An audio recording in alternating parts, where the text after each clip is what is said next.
We're just starting up right now, letting this play out for a second, catching a vibe, ladies and gentlemen. Thank you for tuning on in Beyond the Beats, right here live, Swissbeatbox YouTube channel. If you guys like what you're seeing and you want to go and hear about what's going on in the world right now, go ahead and spread the link around, give it a like, put your comments in, and we're going to have a fun day, but I'm just going to let this play for a second. If you're having a good day, make some noise. I said make some noise. Ish, ish, ish. One more time, give it up. All right, I'm going to go and see if we're actually working. It looks like we're actually working. Thank you guys for tuning on in. Ladies and gentlemen, we're on week 12, episode 12, Beyond the Beats. Once again, the official SBX podcast. This week's guest, we have Chiwawa, a.k.a. Caroline Olech, one half of Twinsbox, one half of Tactically, and we also have Trung Bao, a member of Thought Team, one half of Bao the Bean, and together they make Bawa. Ladies and gentlemen, right here, live and direct, Trung Bao and Chiwawa coming at you. How you guys doing? You feeling good out there? You feeling good? We're good. Hey. Yeah. What an introduction. Yeah, we're gonna have a fun conversation today. So one more time, ladies and gentlemen, make some noise, give it up. We're about to start off and find out what's happening Beyond the Beats right here live on Swissbeatbox's YouTube channel. Spread this around once again. If you have questions that you want answered at the end of the show, put them in the comments. Maddox will be reading through and picking out the best questions, and we'll be asking them at the end of the show. But one more time, we got Chiwawa, we got Trung Bao, we have Bawa in the place to be. So how are you guys doing? How are you guys doing? We're good. We're doing good. Thanks for having us. We're just chilling. We're in Poland right now. Just chilling, doing a lot of work, keeping ourselves busy, and yeah. And we don't stop beatboxing. Can't stop beatboxing, especially in quarantine. Yeah, well, you guys have had a lot of time together to go and keep on working and putting out some amazing videos and working on visual projects and all sorts of stuff. So it's nice that you guys get to spend this time together, because there's a lot of people that are stuck in a house with just themselves. So it must be nice to go and actually have a partner to be with and practice with and bang ideas off of and go ahead and try to figure out some new techniques and new skills. And how long have you been at the place you're at right now? For how many months? Around February. 6. I think the end of February, so 5 months. 5 months. Almost 6 months now. Jeez, and that's your hometown, right, Joel? That's my hometown. It's very tiny. It's tiny. It's secret. It's like no one know where we are right now. The only detail people know is that this place is in Poland. It's in Poland, yeah. Even if I give the name of the city, no one is going to remember that. That's true. True. But and this is your family home that you're at with your very nice.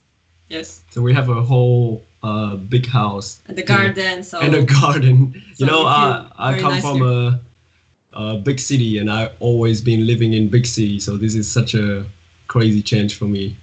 To actually have.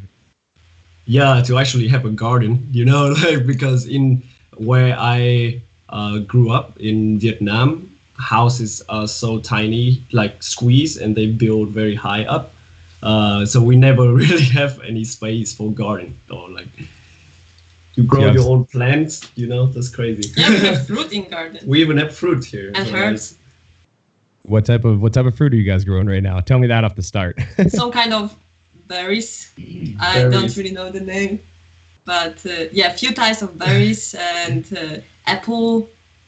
Green onion. I love green onion. That's not really a fruit, but we do have that. We have a lot of stuff, and herbs, a lot of herbs too. So and that's awesome. And are you guys tending to the garden, or is it your parents that are doing it, or is it a mix? Excuse me again? Are you guys tending to the garden as well, or is it your parents trying to take care of most of it? So her parents now are living in abroad, Germany. Yes, in Germany. So we take care of this place basically. Yeah, we stay here with my sister and her boyfriend. So the 4 of us. Yeah, it's not boring. Yeah. Yeah, you guys probably have fun. That's awesome. But yeah, once again, Beyond the Beats, we're here. I don't really like wasting time, so we're just going to get right into some questions. I'm going to kind of go and ask you about the beginnings of your careers, some battling experiences, questions about some performances you've done, obviously the amazing videos that you guys have been putting out, asking you about some of the visual projects that you've been doing, And we're going to go and get into some other stuff after that. But yeah, I want to start off with Chiwawa. That I was watching interviews and I looked up some stuff on all different things that you've said. And you said in 2014 when you were playing World of Warcraft, you heard a beatboxer on TeamSpeak, and that eventually made you look up some beatboxing where you saw Alam versus Skiller at the World Champs, and you're like, I want that. I want to get involved with this, and I want to pursue it. And I was going to say, how does it feel to right off the bat when you start practicing, your twin, Alexandra, gets to go and practice with you, and you start kind of practicing together. So immediately you have someone that you can always be practicing with and building with, because a lot of people, when they start practicing, kind of sit down and do it by themselves in the shower or in a corner somewhere. So how did it feel to go and have someone to practice with right from the start? It was actually, we started together, but she wasn't that much interested in it for a longer time. So she stopped practicing this, and I kept doing this. So we started together, but yeah, from the longer term, it was me alone.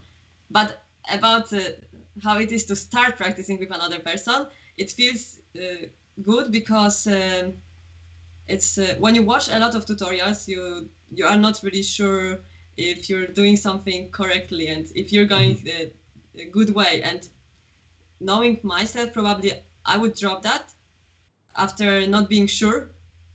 But thanks to my sister that we were practicing together, it was pushing each other like, hey, I think you get that. Yeah, I think it might be this, you know? Or It's even more fun the for sure. kind of feeling of competition, you know? Competition? You had competition with your sister. Yeah, maybe. Oh, look, I think I got this snare, you know? Look, and like, or something like this. That time. You know, they just got a throat bass just recently.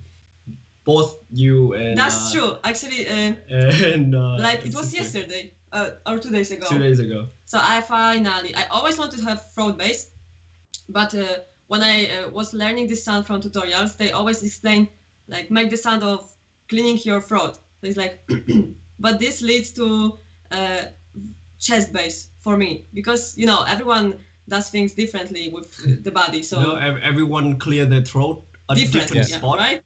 That's so weird. And Because and yes, 2 days ago, he explained to me a bit of this throat bass, and finally I started having this. I was super excited, and yeah. when I understood how to make this, I went to my sister and was like, oh, look, this is throat bass. Look, you do it in this way. And right after explaining, she got that as well. So fast. Can you give us an example of what it sounds like? Yeah, maybe in a few months. Oh, okay, so it's Especially something. that I was practicing too much last time, and my throat not to, you know, fully it's interesting recover. because you have to unlearn the chest bass Yes, that's vibration. true. So Because like it's way down here. Automatically, I find- catch. Sorry. You have to find the vibration spot. So yeah. Yeah, you've been working in the lab trying in like Iron Man, and all of a sudden you need a break just because true. you're going to be coming back and giving a good example of it. So we're looking forward to hearing that. And Yes. what did your parents think when they started hearing funny noises? Because I know that you said they thought you were actually doing boxing, Yes. which you weren't doing. You were doing Actually- beatboxing. Because I never wanted to interrupt with my beatboxing. Like I didn't want to be too loud because maybe someone is watching TV or talking, and I was also kind of shy of doing these weird noises. So I was waiting for this moment when most of the people from the house are away, you know, out at the city or doing some other things. Then it was the time for me to just close the door in my room and quietly practice. So shy. So for the few first months, my parents thought it was boxing, because actually they never really heard any sounds coming out, you know. So that might be. Most parents actually have that moment when they just kind of start hearing weird things from your room or hearing weird things around the house, and they're kind of like, "What the heck's that noise coming around there?" Yes, I remember my grandpa. When I explained to him what that was, he was always like, No, this is something weird. I buy you a trumpet if you want. I buy you a real instrument. Typical. Yeah, that's pretty typical. Sounds like what a grandpa would say. You guys keep on talking. I'm gonna share this on my social medias. So don't worry. I'm paying attention or listening. Okay, well then I'll continue on. In 2015, I saw that you went to a workshop where Alem, Darnie, and Paponi were there, and that was 1 year into your beatboxing, and you also did one with Bladicris that you actually whereas both of those were in Poland. And how did that feel after 1 year of practicing to go and see these guys that you saw on YouTube and actually get to go and talk to them and actually be in a workshop for the first time? I was first thing. It was a big travel for me. It was to capital city from my place, so it's like 500 kilometers almost, and it was a big thing because I was also under 18. So it was like first I saw that and I had to convince my parents like, please, this is my passion. Please, I will go with this friend. I will be safe. Just let me go there. And this was already success to convince parents. Then I went there and it's amazing feeling because you can see the people in real life who you watch on the internet and you look up. You look up to? Yes, yeah. You look up to them. And then it's this moment when you can hear them speaking about beatboxing, learn something from them. Sure. And it's way different feeling when you just watch tutorials on the internet and in real life, because you feel like it's actually happening, you know? And maybe this person now will know about my existence. There's always this thought in the head. And that was also the day when I did my first shutout. Which one was it? Yes, it was a failure. I was super shy, and I was doing the beat with Chiwawa like that. And you always had that. Yes, sound, and this was very short, like 30 seconds shutout because it was like, oh, okay, I can't more. That was for Beatbox Guru. Was that the shoutout you're talking about? Yes, it was from Tika. Yeah, I do remember that. Yeah, I saw that video, and you did well though. That was a good shoutout. Thank you. And when you were there too at those events, what was something that you took away from the lesson itself? Is there something that stuck out when you listened to LM or listened to Bladicris or listened to Darnie or Paponi talk or explain sounds? Is there something that you took home that really stuck with you from those lessons, from those workshops rather? It was many years ago, so I don't clearly remember what the workshops were about, but didn't take for notes? Sure, for sure, the most important thing which I got from it was this motivation to just keep practicing and growing. Because, yes. Yeah, I find that every time with international battles and also like the camp and stuff, every time that there's been events where you get to be around, or even your national events like the Polish champs or from Canadian champs and stuff, getting that experience of being with a lot of people, you go back home and you're like, okay, I got to practice this and that and this, and I got to think about that, and maybe I'll try to learn that. And there's a lot of stuff to take in, and that must have been good to go and do. And actually during that year too, in 2015, I just wanted to see, so you went to a few workshops, you've been beatboxing for approximately 2 years, and did you start teaching basic beatbox at the Paswowski Commune After School Club? Am I reading that wrong?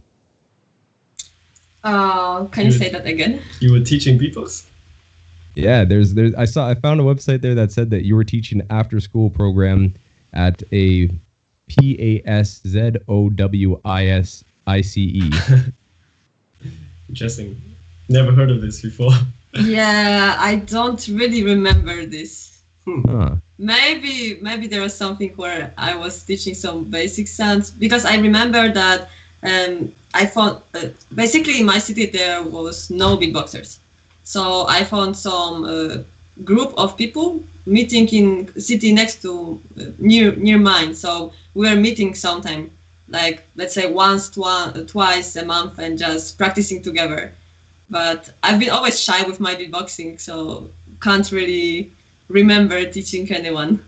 Okay, well, I'll send this to you later so you can see it. Maybe the website has it wrong, or maybe it's from a different year. But I thought that was interesting, being like, wow, she went right into going and teaching, because that's awesome. But Trung, You said you started beatbox in 2011, 13 years old, seeing a 240p Roselle video at BC1 that your brother showed you. And then you started watching tight tutorials from humanbeatbox.com. And how long was it before you actually started seeing Vietnamese beatboxers and people around the scene that you actually were like, oh, there's someone in my country doing this? It's not just Roselle or the UK that is actually beatboxing. Yeah, I think around like a year and a half. I think my first year was just Billie Jean. That's my whole first year of beatboxing. Only Billie Jean, Joseph Popo. You know, that's that beat. But I think I started going to see a few clubs in Hanoi, which is the city I grew up in, and and just kind of grew from there and just met a lot of people. From my hometown. From your hometown. And was there because you said that your first performance was in the middle school graduation and you're like the only beatboxer in your school that actually was doing it, but was there other people that were close enough when you started after the year of Billie Jean or whatever you started taking it in? Who were the first people that you started beatboxing with in your community? That's I think I was beatboxing with a few middle school friends, but this was super brief. I was always kind of be practicing on my own, so I didn't really have anyone practicing with. Even after going to the clubs, I still, because it's so far away, so I just rather just sit at home and just watch YouTube. I think that was my thing. And then the later years that I went to America, that was even more, because I was in Washington State, which is like just out of nowhere, you know. I was in a very small town as well, so I was I think my whole beginning of beatbox career is always kind of just by myself. That's also, it's good in some ways too. It's like I think it's better to have someone else to beatbox with, because you kind of grow up at a, you know, maybe it's not a competition, but there's like, oh, I can do that, you can do that, oh, you can do this, well, I can do this, and you get to trade the ideas back and forth.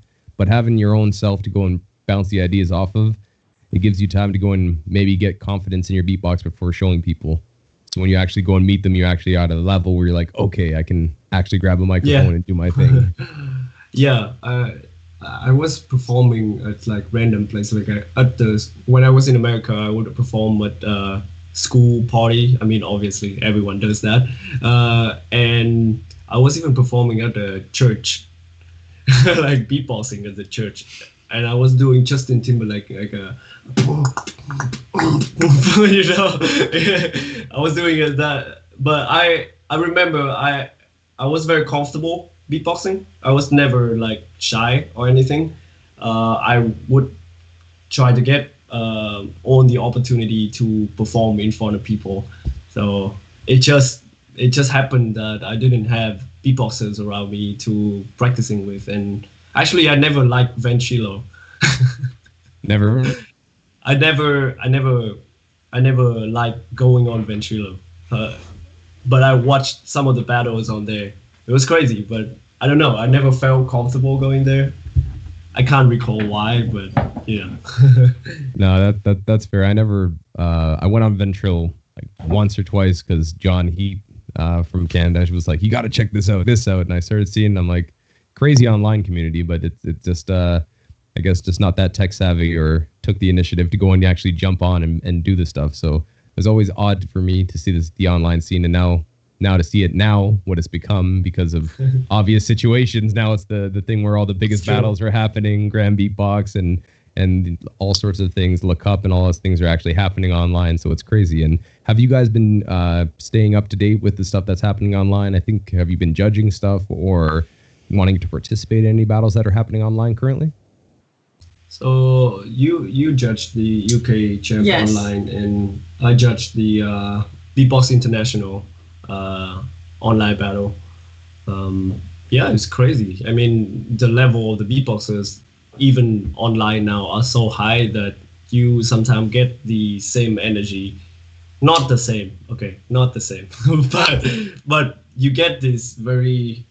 There's one minus of this kind of online events is internet connection. Internet connection. It must be. It's lag so much. Yes, breaking the flow. Yeah, it break the flow. Like sometimes you can't tell that they mess up or it's the internet connection. Yes. So maybe for some people it might be plus in some situations. Maybe. Just sounds like you're putting a slicer on your beat. Yeah. Where's the water? Give me some water. Yeah.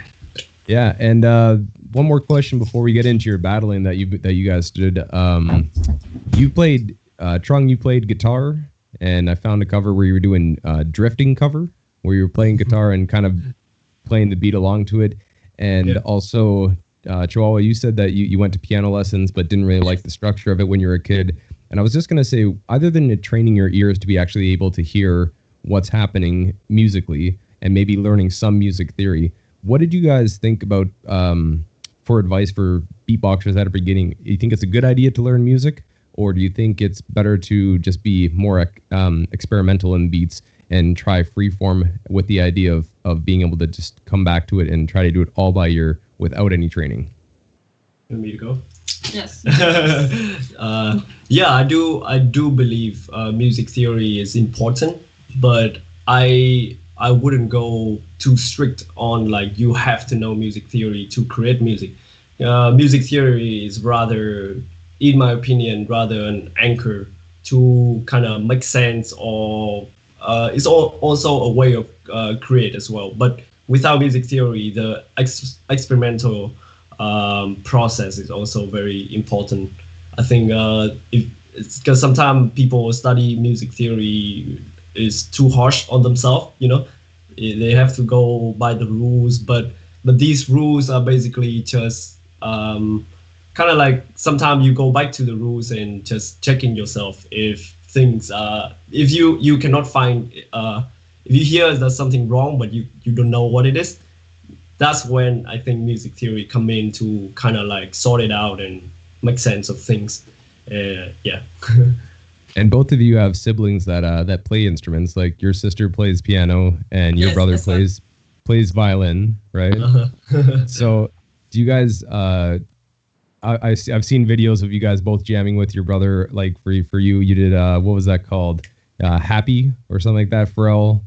You did that cover with your brother. Yeah. And then you did Requiem for a Dream 2017. And some other videos where you guys were playing with your brothers and sisters.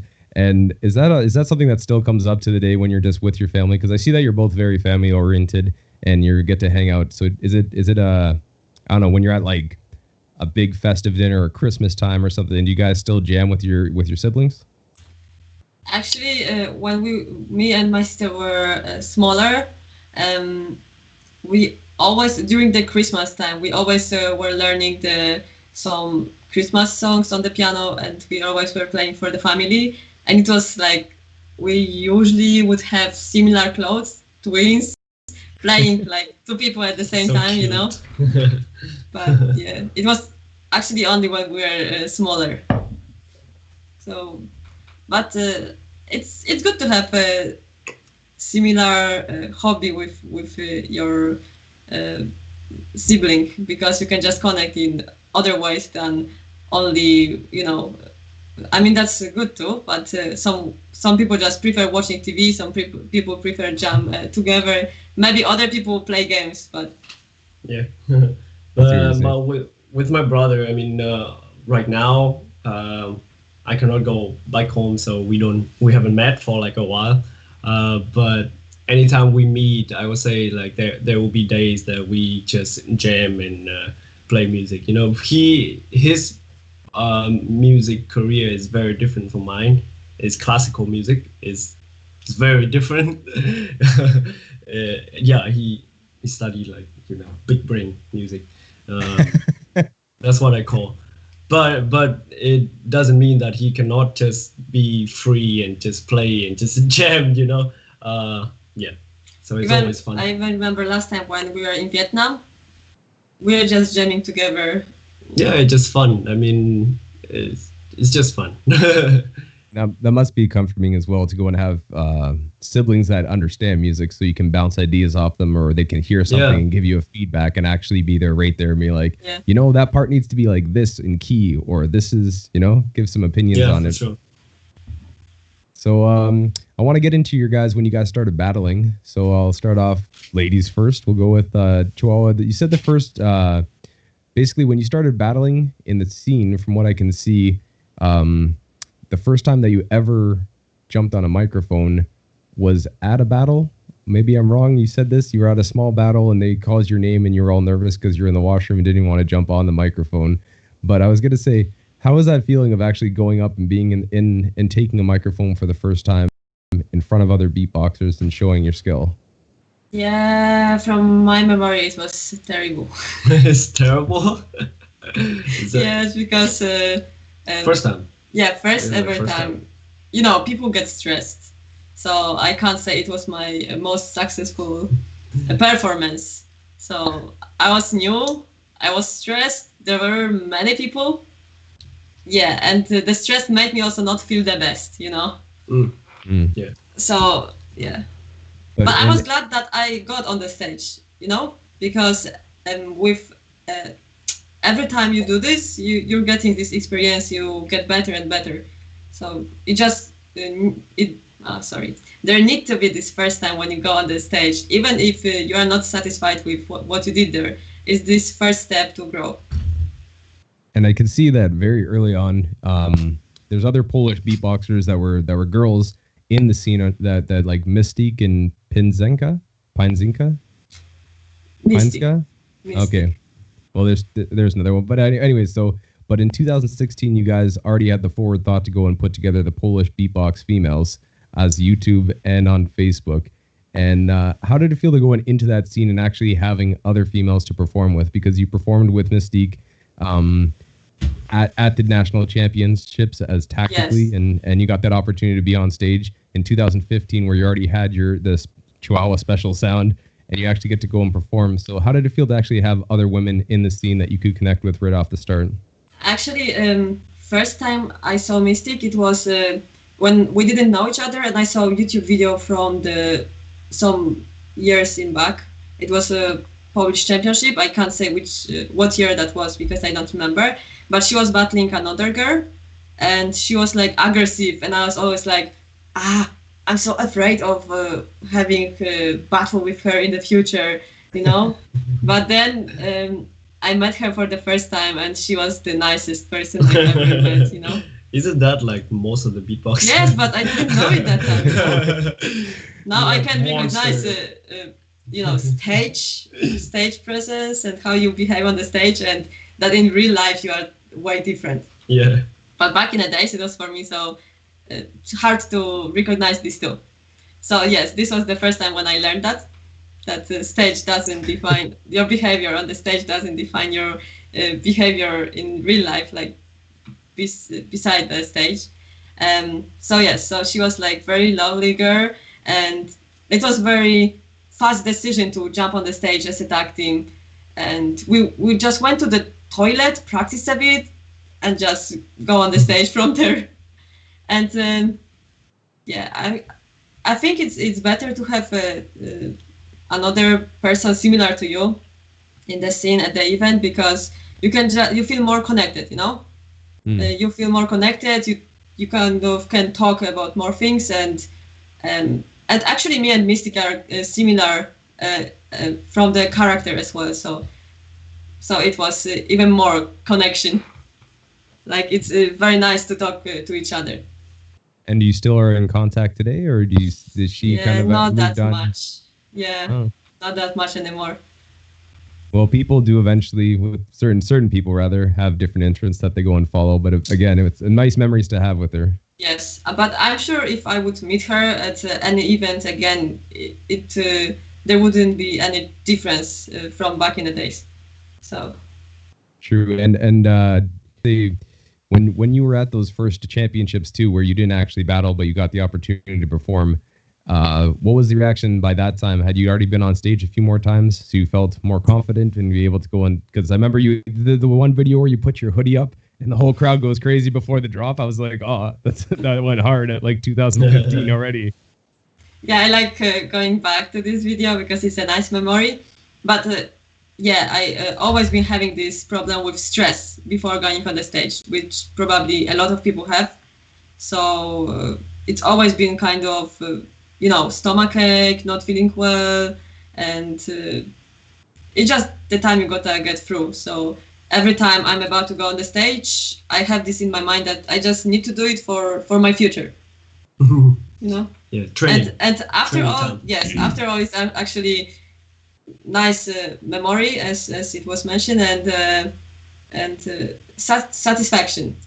But actually, you can see the public like what you're doing. Yeah, the crowd went crazy. Yeah. Yeah, that was awesome to see.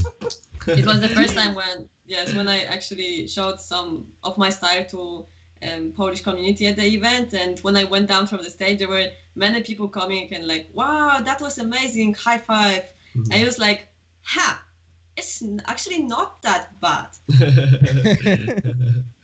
Not dealing with a bunch of all the people that were on stage, and as you said, that stage presence that carries over. You would think they're big scary people, or they're gonna go and be so aggressive, but they're actually very supportive. That's funny. And Trung, you the first battle that I found for you was the first ever Vietnamese championships, and if I'm wrong on this, you tell me, but I'm pretty sure it was you sitting there, and it was you versus a guy named High Wind. Yes. And you battled him at the first event, and in the first Vietnamese championship, you make the top 8. You get to battle him, and I was gonna say, how was the scene back then for you? Because that was I forget when that was, 2013, 14 or something along these lines. Just when you were starting out, pretty much. So you had a few years, did your Billie Jean, you started practicing, and you go to this battle. How was that battle, and how was the scene back then? You did good research, man. How do you even find that video? It has like a few thousand views, but we gotta look. Yeah, seriously. But what's your question? How's the community then? Yeah, just going in there, because you said that you had some people that you practice with, but going actually to like the national championships, hearing about it, qualifying for it, and making it into the top 8 in your first try at a battle. You might have had little battles, but I mean, like, this is the main battle here where you actually are in your national championships. So the experience of going and meeting so many beatboxers and being in part of that scene and getting to see so many people off the top, how was that? And how was the Vietnamese scene back then in the first championship that they had? It was cool. I mean, that was the first time that I knew that a lot of other beatboxers in the city and in the country was aware of other beatboxers, so including me. So I was always just in my room, I didn't know that anyone, I didn't really interact with a lot of them. And because of that, I didn't know my level. So I wasn't aware if something I was doing was like good or like, it's like, nah, So when I came there, then I showed my stuff. People went crazy for a little bit until the top 8, and I lost against High Wind. He was actually the community back then. There was some problem we had that we have a lot of different clubs that they didn't really get along, So and a lot of drama. I guess that was another reason why I didn't put more effort into going to a certain club, because it feel like I will be against the other guys and stuff, I see what you're saying. Yeah, so that was still going on for another few years until I left the country. But yeah, but it was fun. I mean, like I said, just getting on stage, seeing people that do weird noise like you is definitely like comforting, It's fun. And there's a lot of friends that I met that day that I still hang out to this day and I keep close contact with. And are any of them still beatboxing, or just even if it's hobbyist? Is there anybody that's still active that was from that day that you met? Yeah. We so in 2015, actually, we me and one more guy, we created Beatbox, which is the Vietnamese beatbox community. So we made a site, a page on Facebook to like manage the community properly. You know, I mean, we just post information and stuff, but I did very nice branding for it, so it looks legit. And then joined afterward were some of the close friend, more of the close friend that I met on that day, and now the team is a bit bigger, and yeah, they still beatboxing, they still performing. It's cool. That's awesome. Yeah, and Beatbox, you did a bunch of tutorials and shout outs for your like that you were teaching the sound. So it's good that you created and actually had it set up where here's some proper sounds and here's a proper tutorial that sounds good and looks good, you know? So strange that you probably one of the only few people probably saw all of my videos because this is so strange because it feels like different. It was so long ago. Well, if you're, I even had different. I even had different glasses, so it felt like different person, you know. You did. I remember I tried to learn one sound from you, but it was in Vietnamese. You're talking about old videos. What about your 2013 Boring Night Great Time to Beatbox freestyle that you did? Oh my god, dude! I thought I archived that video. How do you get it? I did. You don't worry about that. Beyond the beats, we got to find out these things. Beyond the beats, beyond everything.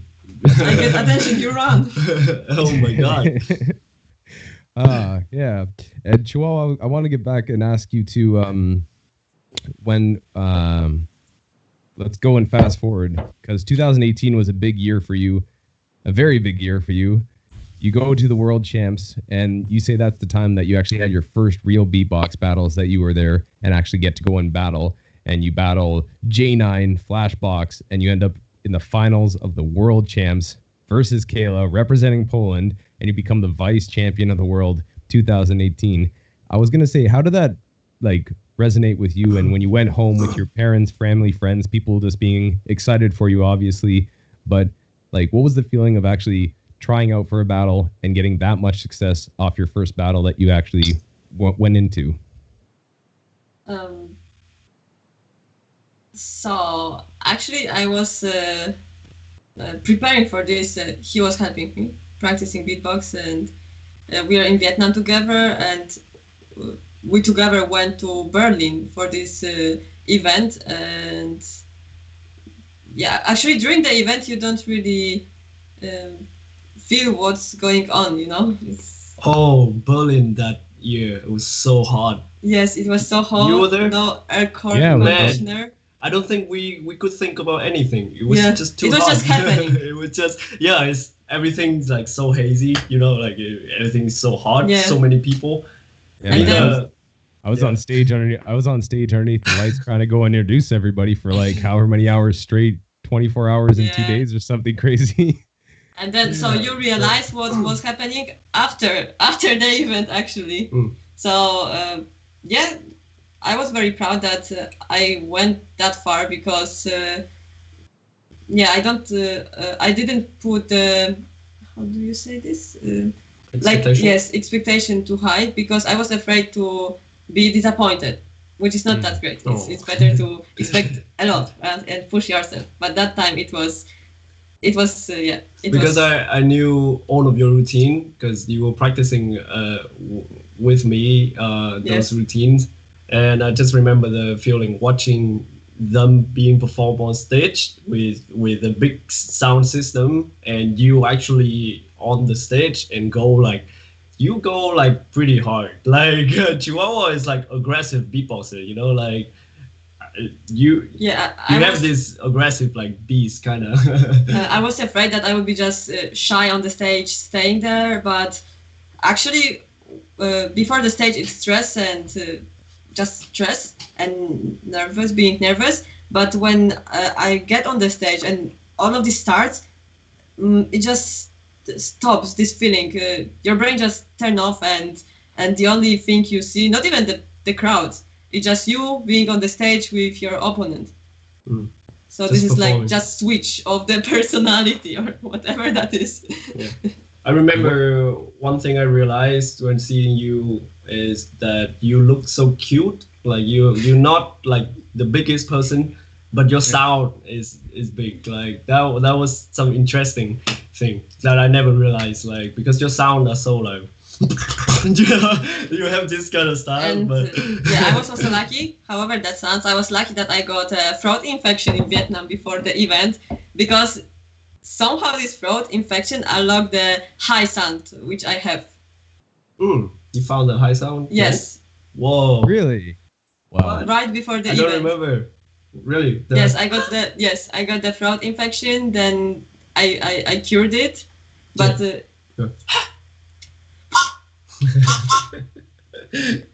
So you found that yes. from having a throat infection in Vietnam just before the World Champs. I never say it's good. What? Don't be happy That's of getting crazy. throat infection.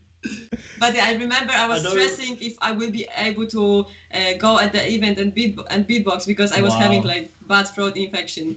But fortunately, I got healthy right before the event, and I got additional sun. So that's crazy. What was the reaction when you went home after the fact from your parents or people that saw what happened and messaged you? Yeah, from Berlin, we actually went straight to the beatbox camp in Krakow. So there was not much break, but I felt no break at all. It's like everyone on the bus go to Poland. You know, that was a hectic bus ride for sure. Didn't that happen like very sudden? Like they decided to have the camp and the World Champ on the same day? That happened like it was very close to the date, huh? Yeah, it was. Yeah, that's true. I don't remember which way that went, but I remember I thought that the camp was already announced and then the World Champs got announced afterwards. That would be just leading into it, but I might be wrong on that. So don't quote me on that. But we'll see. Yeah, but crazy time. And then 10 days. Yeah, and then 10 days of absolute madness. And I was gonna say too. Then that same year in 2018, you ended up going and you get into the Baltic beatbox battle, and you make the top 16 versus Muzzleman. And then 2018, you also get into the Polish national champs, where you end up beating Marcel in the top 16, and you end up in the top 8 versus Grooveson. So was there any difference for you going from the female championships, where it was not mixed, to going into a mixed battle and actually beating a guy and also having success and making it through the wild card selection and everything like that? So yes, answering the question, yes. But I can say these two events were Baltic Coast and the Polish champs. They were very, very well organized, and people were feeling good. The artists and the public, it was amazing. But I had a very huge difference in my mindset, because right after female championship, it was the Baltic Coast, and I put on myself too much pressure that I'm vice female champion. I need to prove, that actually female are good, and that was a huge mistake, because that was way too much pressure as for me. So I don't. I would say that you should go at the battle with a clear mindset. Just look at this as fun, and that one was too much. So stress. Yes, no one should put on himself, especially female beatboxers in the mixed competitions. They should not put this pressure of proving the whole world that girls are as good as men, and this responsibility of proving it is on you. Is the not the good mindset to go on the stage and battle. Yeah, you like carry on the female in the war. That's true. That's was the feeling at this battle. Damn, that's crazy. And I lost. Yeah. And it was like, it was sad. But then in the Polish champs, you come back and you end up making it through the eliminations and making it to the top 8. So you go through the top 16, winning a battle. To the Polish champs, I decided to don't put this pressure on myself anymore. Just go there, have fun, don't worry too much. And I think that was it. It was I'm very proud of that time. Like I wasn't sad at all that I lost. Grooveson is super good beatboxer, and he deserves it. It was yes, well deserved. He ended up winning the Polish champ that year, right? No. It was top 8. But Grooveson. Yes, Grooveson won. He won, yeah. So yeah, I didn't feel sad. I was happy that I went on the stage. I battled, had some fun, talked to people, and I didn't take it. I took it serious, but without this huge pressure on myself. So it felt more like even just go to the event. Imagine you go to the event with this pressure. You can't just open for people and talk, have fun, because you just sit there and just think about this all the time. It's bothering you. And at the Polish Jam, finally, like, relax and just connect with people. I think that's what battling is really about, about connecting, not about competition. It's true. Both. But in a healthy way. In a healthy way. Yeah. Yes, it's about both, but it's definitely those moments, especially in something like camp, where you have so many days in a row, or you have world champs or grand beatbox battle, especially those events where you get to be with everybody throughout the nighttime. You hang out, you get to talk, you have to party, hang out, do whatever. But then you also have, okay, now we go to the events and people are going to battle and stuff's going to happen. But then afterwards, again, you get to go exchange those ideas and have those, circle jams and everything, and learn off each other and actually go and grow as a community. So it's definitely right. Then you did. I'm looking forward to seeing when the next time you're going to battle. I'm definitely looking forward to the next battles that you're going to have. But Trung, let's get back to you. 2015, you go to the shootout battle. You face Slizzer. And 2016, you go to the shootout battle, face Cosman. And again, 2016, you go into the Asian champs and go and make it to the top 8 versus Edelman. And I was going to say, those are the first international battles that I saw you in. And how was that for an experience of going from the national championships in Vietnam and then all of a sudden being on stage with some of these people that you actually watched in battles live or while you were learning growing up, and you get to be like, whoa, I get to go and battle Slizzer? Whoa, I get to go and battle, like, how was that feeling of your introduction into the international scene? It's amazing. I mean, yeah, like everyone, when you see someone that you watch so much online, like Slizzer was like taking care of me the first time, show me around as well, and he's super chill. So that gave me a very good impression on the international scene. And because Shootout, the way they manage the artists is that there's only 8 people, and then some friends come over. So there's a very small group of people just hanging out. So you get to talk to people more than, like the camp, there's so many people. So you have to talk to like 100 people. But here's only like a small group of friends. We just had fun. Big shouts to Nexer. And then you move back in 2016, also a very big year for you, 2016, you end up going into the American champs because you were studying over there, and you end up battling with wins over Mr. Wobbles, Tyler W, and then you go and Komodo, and you end up against Mark Martin in the finals, and you become the vice champion of America, which, again, that's up until that point was the most successful battle you had. And then you go to 2017 where you win the Lions battle, the Lions City Championship in Singapore, and you end up taking that title home. I saw pictures, don't worry about that. And then also going into the World Beatbox Camp when you beat DTT, Enemy, and then you end up against Pash in the finals.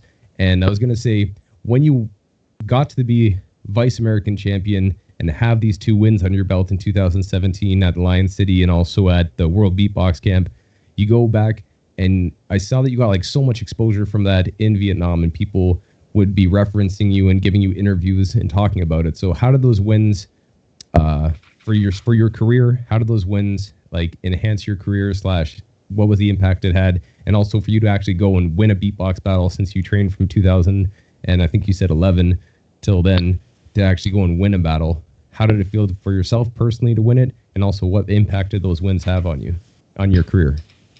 Yeah, definitely.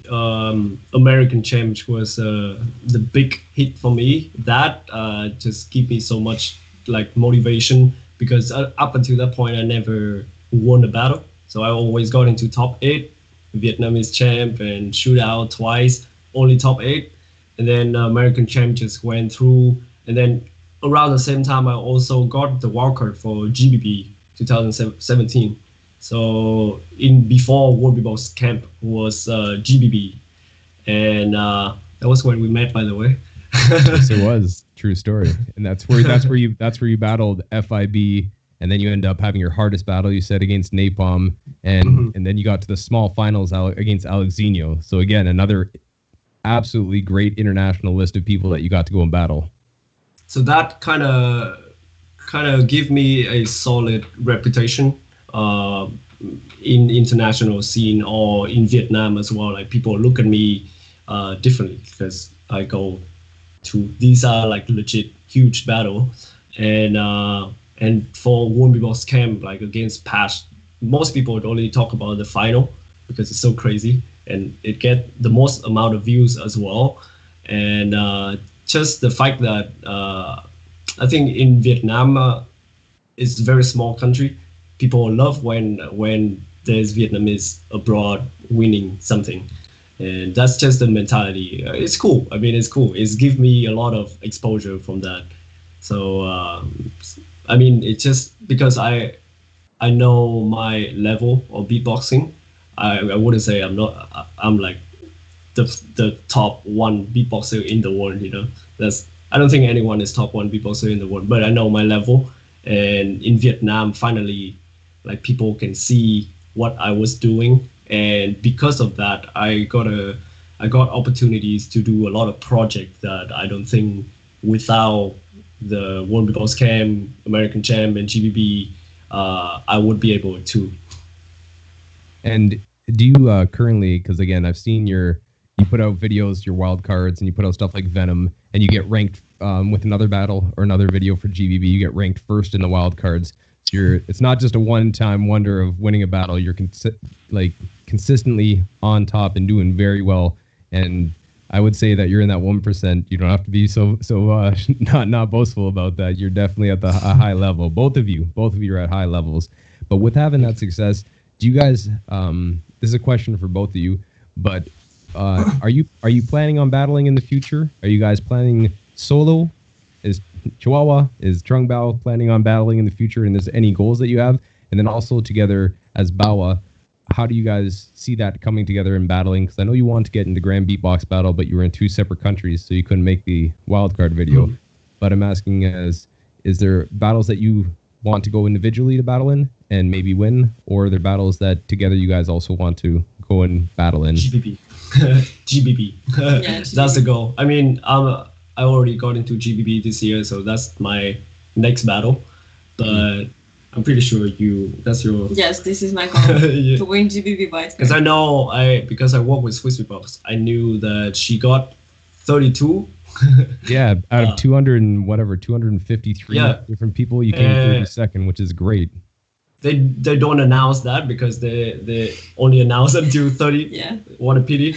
But because I saw the score sheet and I see some judges give you like very high score, and you see like looking at that, just like it's possible. You know, you get from last year you did a wildcard as well, right? Or 2 years before. Anyways, it's a huge jump, of level. We'll see next year. Yeah, I mean, I don't see any reason why we stop evolving and leveling up. Your video is called Level, by the way. That's true. Yeah. And what about Bawa? Do you guys have plans other than GBB? Because I was kind of thinking that to myself of, like, Shadow Sumo, let's say, if they can get into the world champs, if they don't win their national championships but get an invite, would you guys, do you think, get an invite to world champs if that ever happens again? I'm not sure what the plan is with that whatsoever, but how would you see yourselves battling in that aspect, or are there other battles, or is GBB the main focus pretty much? But I was wondering about world champs specifically, if you guys put your team together, because again, you're doing very successful work on online, and people love what you guys do, and I love what you do. So I'd like to see it. To be honest, I never thought about one champ. Yeah, as Bawa. I think one of the reason because I think on the back of my head I remember that they don't allow separate countries, people with different nationality to form a team. But did Shadow Sumo do that, or? I'm trying to think back. I can't honestly remember at the point in time, but I think, again, I don't think that should be something that would be imposed or like imposing of you, and you shouldn't be able to go through, because it should just be the best tag team. It doesn't matter what countries you're from, as long as you come together to represent. It's just finding a place that you get the opportunity to showcase that and qualify, as it were.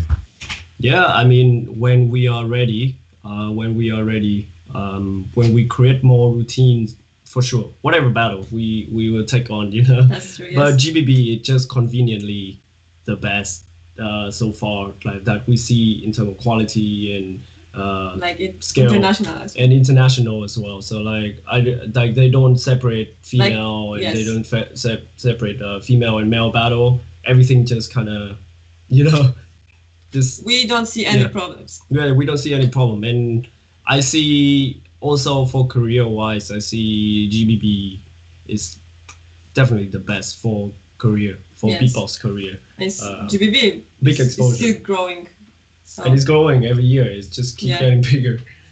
Yeah, it's true. The last year's videos that came out with all the production they put into it, the team at Swissbeatbox, it's crazy to go and see like Maddox. Big shout outs to Maddox. Big shout outs to Shazam. Big shout outs to Sinjo. Big shout outs to Peponi, obviously, and you guys for going and doing all the creating and actually writing it up and having these things. But like, I remember when I watched the video back, it was like some WWF, like, and coming up to the stage, and it's just a walkout camera, and people are just going crazy, and the energy was so high. So you're right, Grand Beatbox Battle is the epitome, and I'd love to see Bawa on stage there. If you guys could get in there, I would love to see you actually get the opportunity to go and showcase there in battle, because it'd be very cool. And Chiwawa, I was gonna ask, is the Polish champ something that you still think about, that you'd like to go into as a solo artist and go and battle for? Actually, to be honest, I haven't really thought of that, because the situation now, obviously. But if this didn't happen, I think I'm aiming for GBB as the main goal. Well, I hope to see you there as well. Yeah. Because you've already had the top ranked female wild card at 32nd, and if you could go and make it into it, you'd be the first ever solo female to go and actually represent. I'd love to see that and go and be able to say the 3, 2, 1 for you on stage, and then get the crowd going in there. I think they'd like that too. You would have to count in Polish language. I'd have to figure that out again. And can you say that to me? 3, 2, 1. Oh, so it's much like, kind of like Russian as well. 3, 2, 1. Yeah. Slightly different. Actually, Maddox is texting here. Kayla was the first female who represent a GBB. It's tag team. But she's tag team. I said specifically solo, Mr. Maddox. Solo, yeah. And he said Vonox couldn't go to one champ because they were two separate country. That's interesting. That's true. I think I think Vonox's case was the reason why it gave me that idea. Yeah, I did. Again, I think that's something the ruling needs to happen, but I'm not exactly sure. I'm not exactly sure of what. Kayla did do a solo elimination. Yes. Okay. Oh yeah, right. 2015. She was invited, right? With Napalm and. Maybe that's what it was. That was after One Champ, 2016. Okay. Yeah, after 2015 One Champ.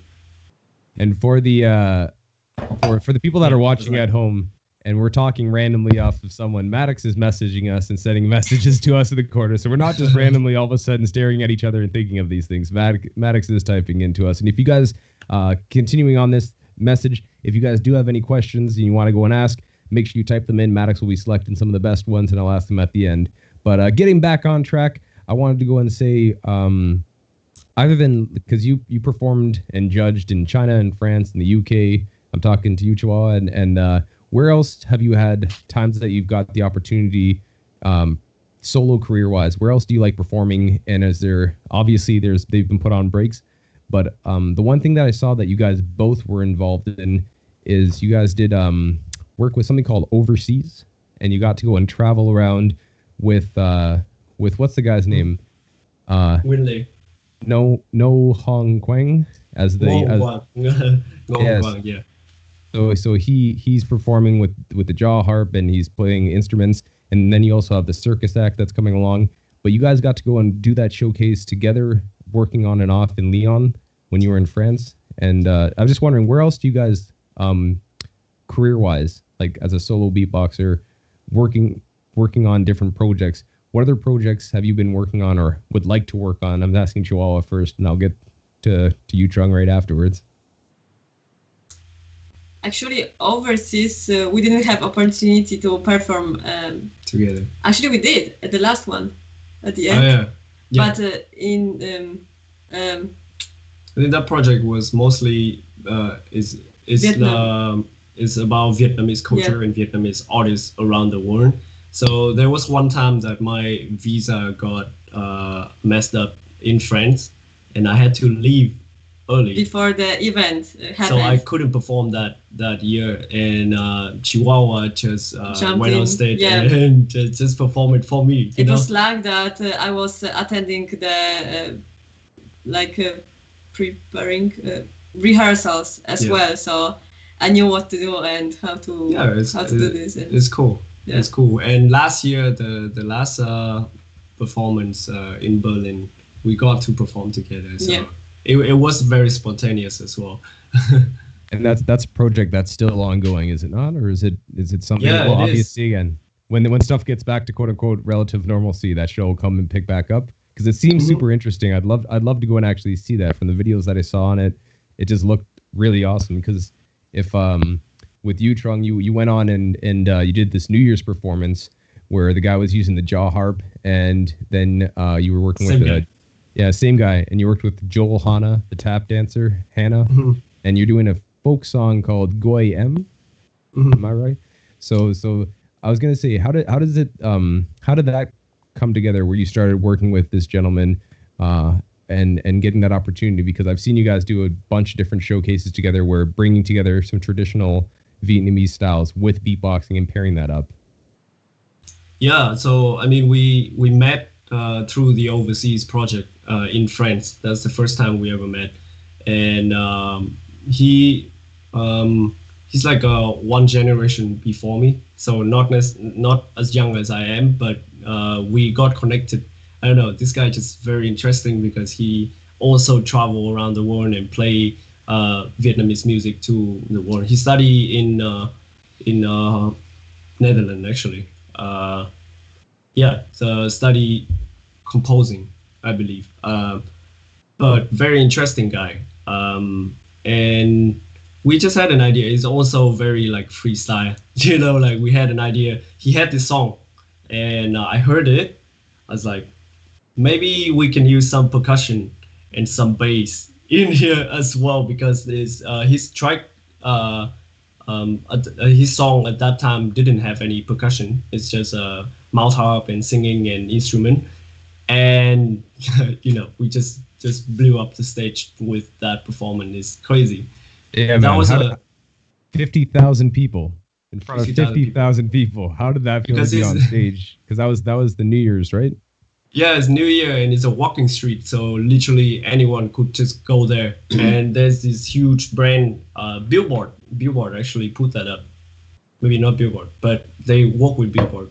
But they have a huge stage. But I have the same feeling as you. Like when I got on stage, I actually don't see the crowd too much. I don't think about them too much. It's just me get into the zone and just perform my music. And it's cool. And I was gonna say also, for you just having exposure wise, because you go in 2017. One thing that I thought was super cute of you, but you performed "Falling for You," a song that you made for Chiwawa, and it was dedicated to her for her birthday on VTV1, followed by an interview. And I was gonna say, How look, like literally how did what you got that opportunity and you made this piece and it's a beautiful piece, but how did that come up in your mind for you to make a song for her? I want to know. I don't know. It just came. Well, the first time I performed that song was at the camp.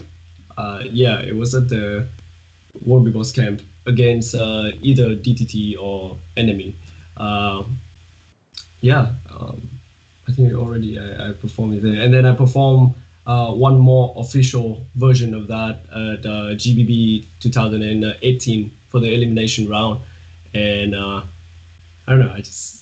I wrote that song for you. That's it. It's that was the best. That's simple, you know. And I think when they got me on the TV, it just because it was her birthday, so I really want to make something for her, and that I just figure, on mainstream TV, don't go too crazy into like weird sounds and stuff, and something more easy for the ears, you know. Well, I have to say though, again, one of the cutest things I've seen to go and watch back, because I'm like, how are you gonna go and trump that anybody? No, I went on national TV and did a song for my girlfriend. A beatbox song. That was a good memory. Yeah, that ended, and and then when you guys, your first video that you did as Bawa that I ever found was you were doing you did a cover of Planets Collide by Mad Twins, and you put that on YouTube. My god! I did not put on that on YouTube. That was it's on Facebook. Sorry, on Facebook. Yeah. And I was gonna say that was after only a little bit of practicing, obviously, because I mean, like the first video that you put up that I could see. So, when did you guys decide that okay, maybe we should start doing tag team stuff? Because 2018, you do the first shout out for SBX as Bawa when you came together. And again, another cute gosh darn video when I'm watching that at home, sitting there being like, yes, this is dope. But how did that plan come together of working together and putting out some projects together and making material like that as a duo? So actually, when we had a long distance relationship, we already were practicing together through Skype. It couldn't be a tag team practice, but just we always practice. Practice. We always practice beatbox. So when he came to Poland, we're just continuing this thing, but in real life. So we just started doing the tag team, and I do believe just naturally. Our style and the way we structure a routine or like a technique is very similar to each other. So it's easier. I think it's easier than a lot of people that I work with to just jam and make a track, you know. And definitely helps that you spend a lot of time and enjoy spending time together as well to go and practice and think of these things. I mentioned that the Swissbeatbox video was recorded in this garden, which we have here. Oh yeah, it's super cute. Like there's this gate that have like vine leaves. Yes, I know. We call that I think it's called a gable. I believe it's called a gable. Yeah. There's a word for that. Oh my god. Yes. Good to know. It's not a leaf gate. What is it? What is it in Polish? You don't have a word for it. Maybe we do, but I just don't know. There's some weird. Really, I'm not able to say now. There's some weird specific English word. Yeah. Like, gazebo, is that a word? Gazebo. Gazebo is where you. Gazebo. Gazebo is like you have like a little roof and it's an outdoor sitting space that has like a little deck. It's very specific. It's like a place you sit. There's a seat. You might sit there and have a cup of tea. and it says a specific word for that. Gazebo. So what? Gazebo. Again, what is this? Like, I think I need to say what. Yeah, you guys got to look that up. As you're looking that up, I'm going to keep on talking so you guys can hear me. Yeah. But so you put out this video together, you start working together, and then 2018, when you change over your channel into both of your channels, where you combine forces, you already have a bunch of people watching because of that video you did where the host Jeremy started losing his mind in LA after doing that show and having that reaction. And like, what was it on? Dash Trip Digital Radio is what I found. Dash Radio. Yeah, so you end up going there, smashing, and getting this huge viral video. And you said you put that online, jumped on a plane, and by the time you landed, it was viral. So that's super dope. But then moving forward from that, you already have a YouTube channel that has people paying attention to it. But you guys put down My Girlfriend Can Beatbox Better Than Me, and it's right now it's sitting at like 3.3 million hits together. So how did just that idea of content? Like what gives you inspiration and ideas to come up with specific content, not only routines but like kind of those internet videos that people want to watch and actually be interested in? I do remember the feeling. There's a thought in my head that I beside watching art and music, I also consume a lot of just internet, just whatever internet on the internet, and just see certain thing get clicks and views. I got interested. Like I got interested in how people grab attention from others and how they kind of just how do you say, like extend the attention span as much as possible. Like I just kind of got very interested in that, and that kind of that video, My Girlfriend Can Beatbox Better Than Me, all the title, the content, the way I edit that video was very specific. Like I really like try to create this internet content, like if you know it, like internet. There's a lot of cut, so it's not boring to see one angle on the time, and learning. Yeah, like the speaking was more fluent, and we was like very excited about everything. And then that title, yeah, it's a learning process on just creating content, I guess. And you guys did a part 2, and again, this is you're 2-0, just so you know. Chiwawa's winning 2-0 right now. Do you think there's gonna be a part 3 in the future? We hope, yeah.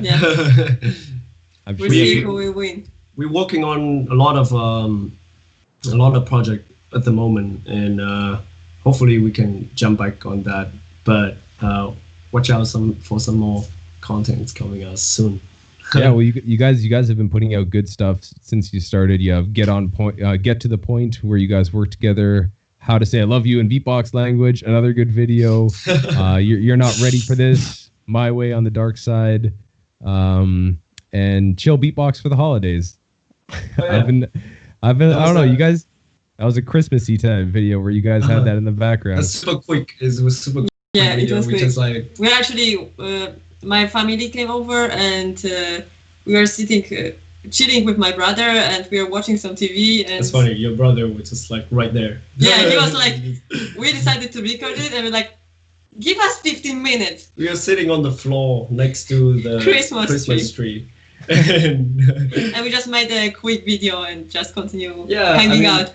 I think my thought process was like our thought process was like Christmas season. Throw something out. Wish people something nice. I love me some Christmas and holidays. Always a good time. Yeah.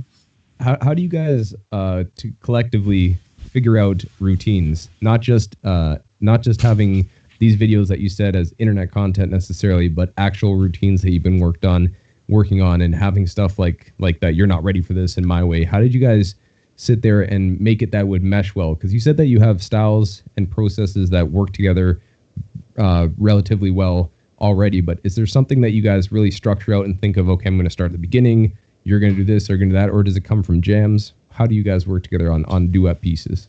So it's all over the place, I think. First we just decide to practice together, freestyle, and then we just start getting the idea. We do a lot of just spontaneous freestyle, just to throw things out and not feel like we have to make something. Just get our mind free, experiment with sounds and just. It's like, let's say we're beatboxing together, and there's this idea, maybe I do inward bass, and at the same time you do your high sound. Let's see how it will sound, Yeah, I like that. Turns out it's good or no, I really enjoyed that process than trying to force something. But I mean, we we do afterward restructure everything. Yeah. Like we kind of just get the energy of the when we make a routine, Energy we and will the sketch idea. out. Yeah, the sketch out the structure of like what part, and then the energy of each part, and then afterward we will go and sit down and make it very detailed. And yeah. Well, it's been very, very good to watch. And everybody that's sitting at home, make sure you guys check out their YouTube channel and definitely look out for some new stuff they're going to be coming out with. And solo projects as well, you guys have been smashing, because we look back to 2016, back to the future. Your first video that you put out, Chiwawa, that you left not unlisted. Hey, That you left not unlisted. But it's you not went up. on your channel. Is it on your channel? No, it's on my channel, but it was a shout out for Czech Republic. Yeah. Oh, on your other channel. Yes, Your my other other, channel. Yes. The other non-active channel. But the one that you went from there all the way to 2020, where you go and smash King of the Jungle, and that's your first solo music video and actual thing that you put together as a track yourself as a project. So it's I don't know. I love watching people's story. I love watching from where they start and just growing and putting out stuff like that. King of the Jungle, where people are covering your stuff and you get to go and see reactions videos and stuff to it. So how does that feel as a solo artist to go and put something out that you can be looking back and be like, yes, I smashed that one, and people are really enjoying it and connecting to it, and actually having that moment of that successful feeling, obviously, but having that second to yourself of looking, being like King of the Jungle and like, Yeah, it's a great feeling. It's like even you can. So when you are practicing and getting better or slower or faster, you don't really notice your progress. So I think it's important to have your beatboxing from few years earlier, like from the past, have it recorded. So then you can listen and you actually see that you are progressing. And when you have these worst days, you can just come back and, oh, actually, I got this sound now better, I'm way better now. And so also, it's just good to see this process yourself as well.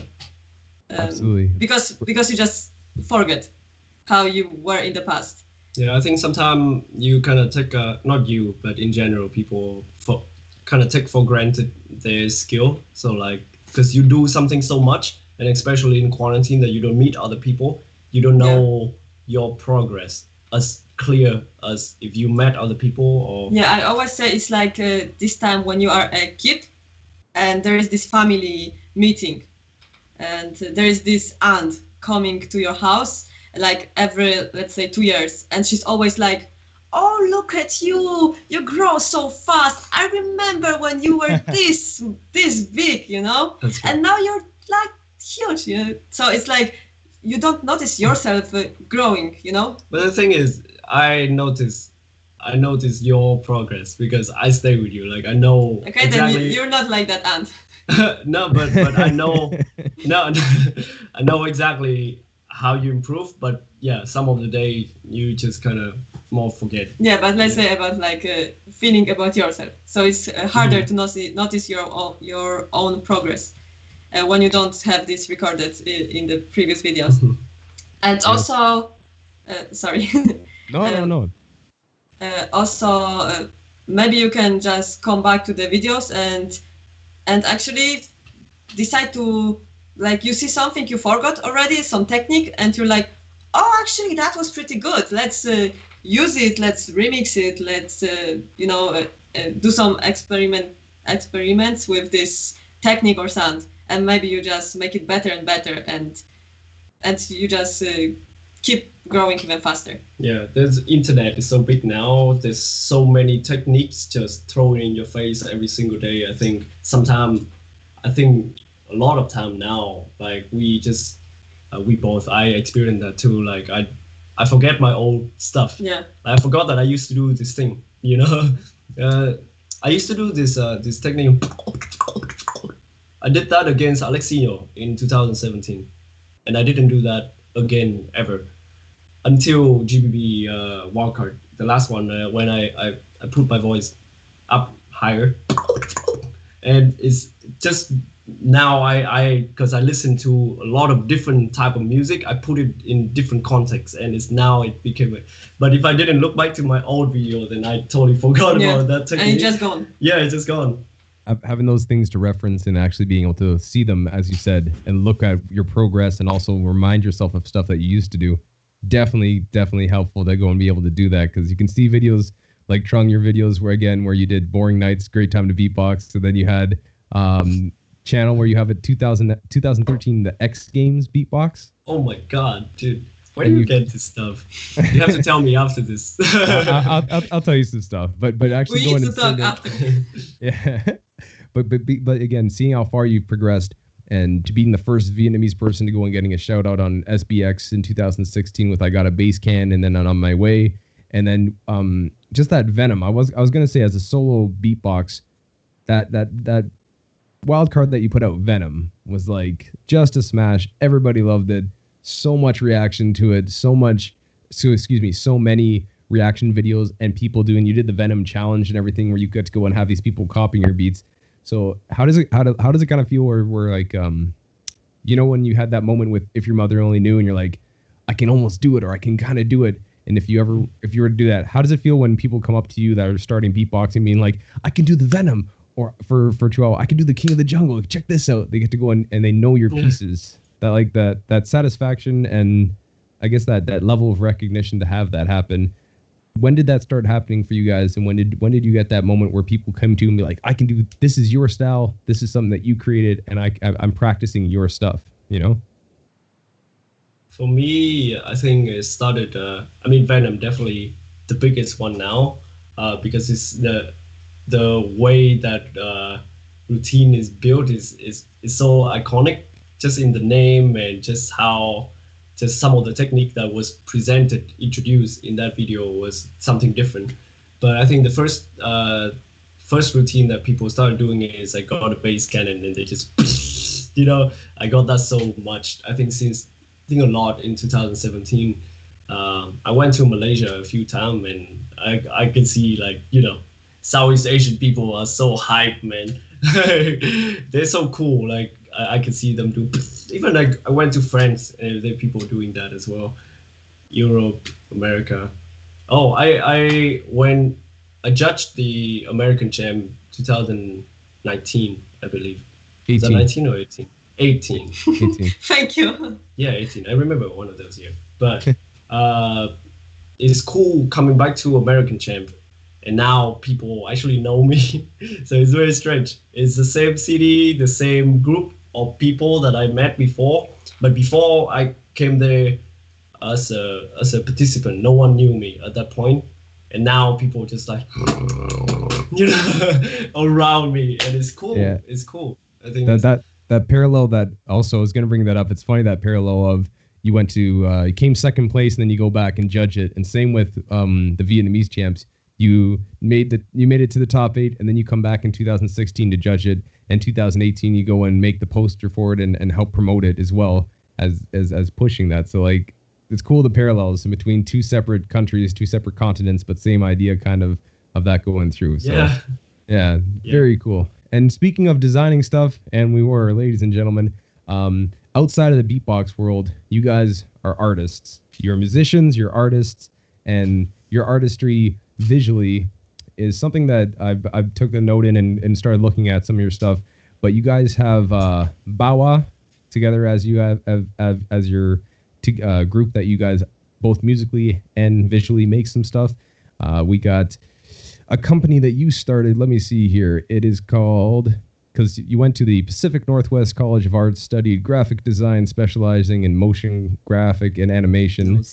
You go to the States to do that, and you start a company called Fustick, a creative designing studio which design and deliver 3D and 2D motion graphic and digital art.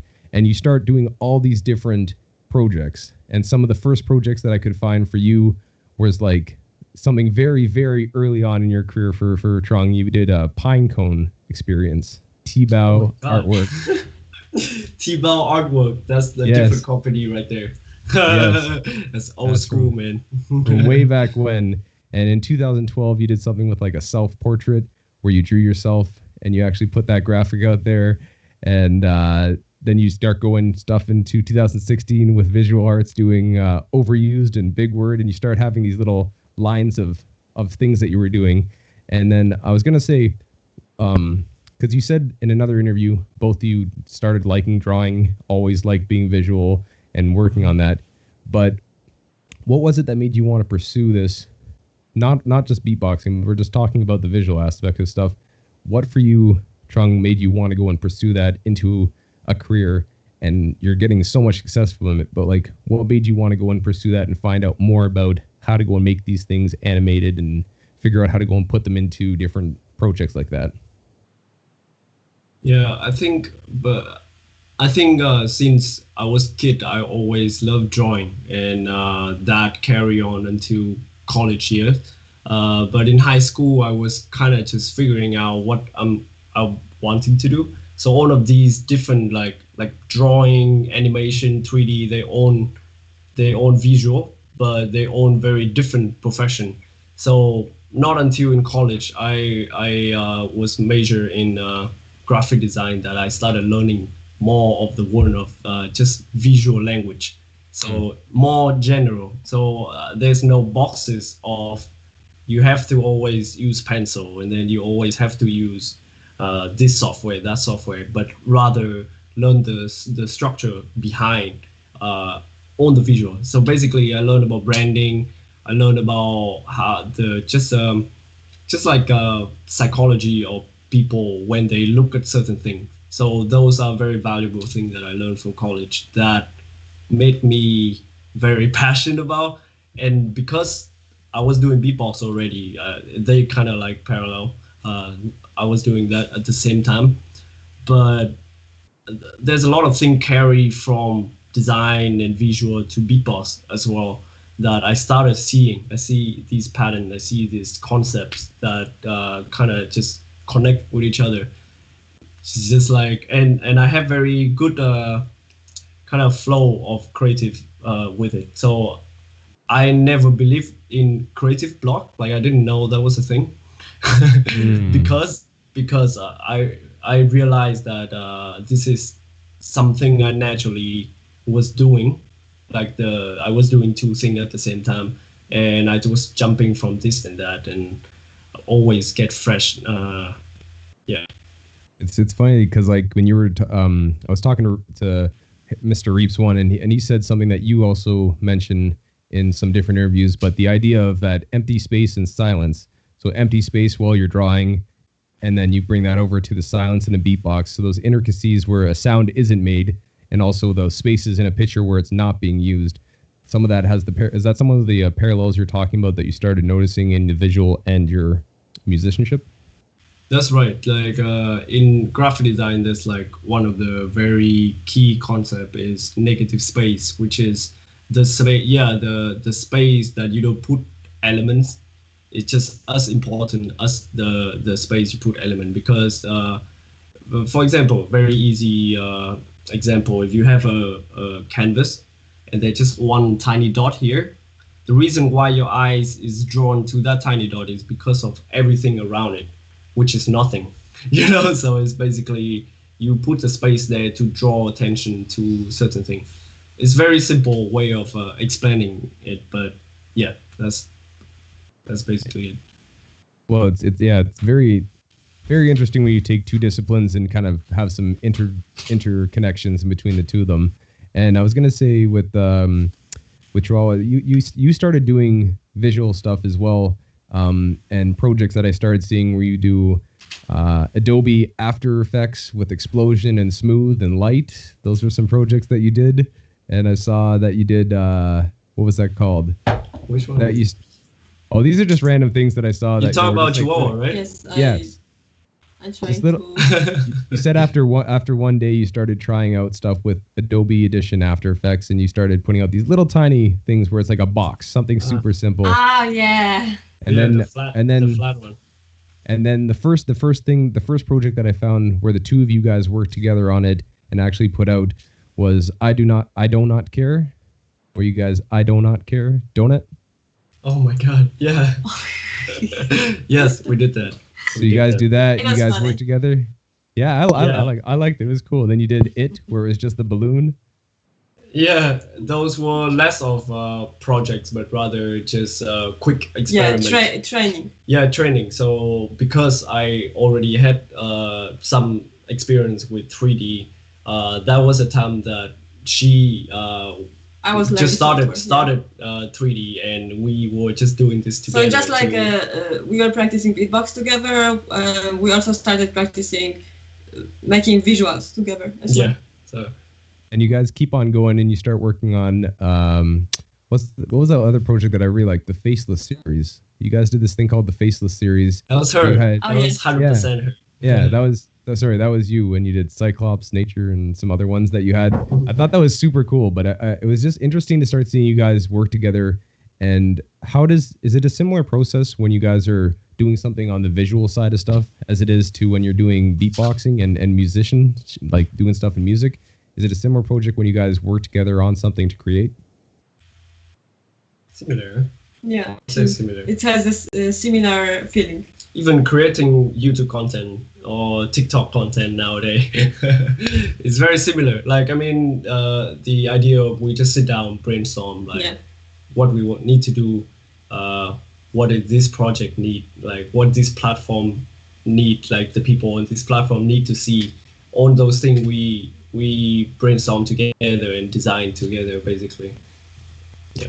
Very cool. And your brand has been doing very well. You've had some huge projects. You've worked with guys like Adidas, Eric Andre's show you did some stuff for, Billy Eilish.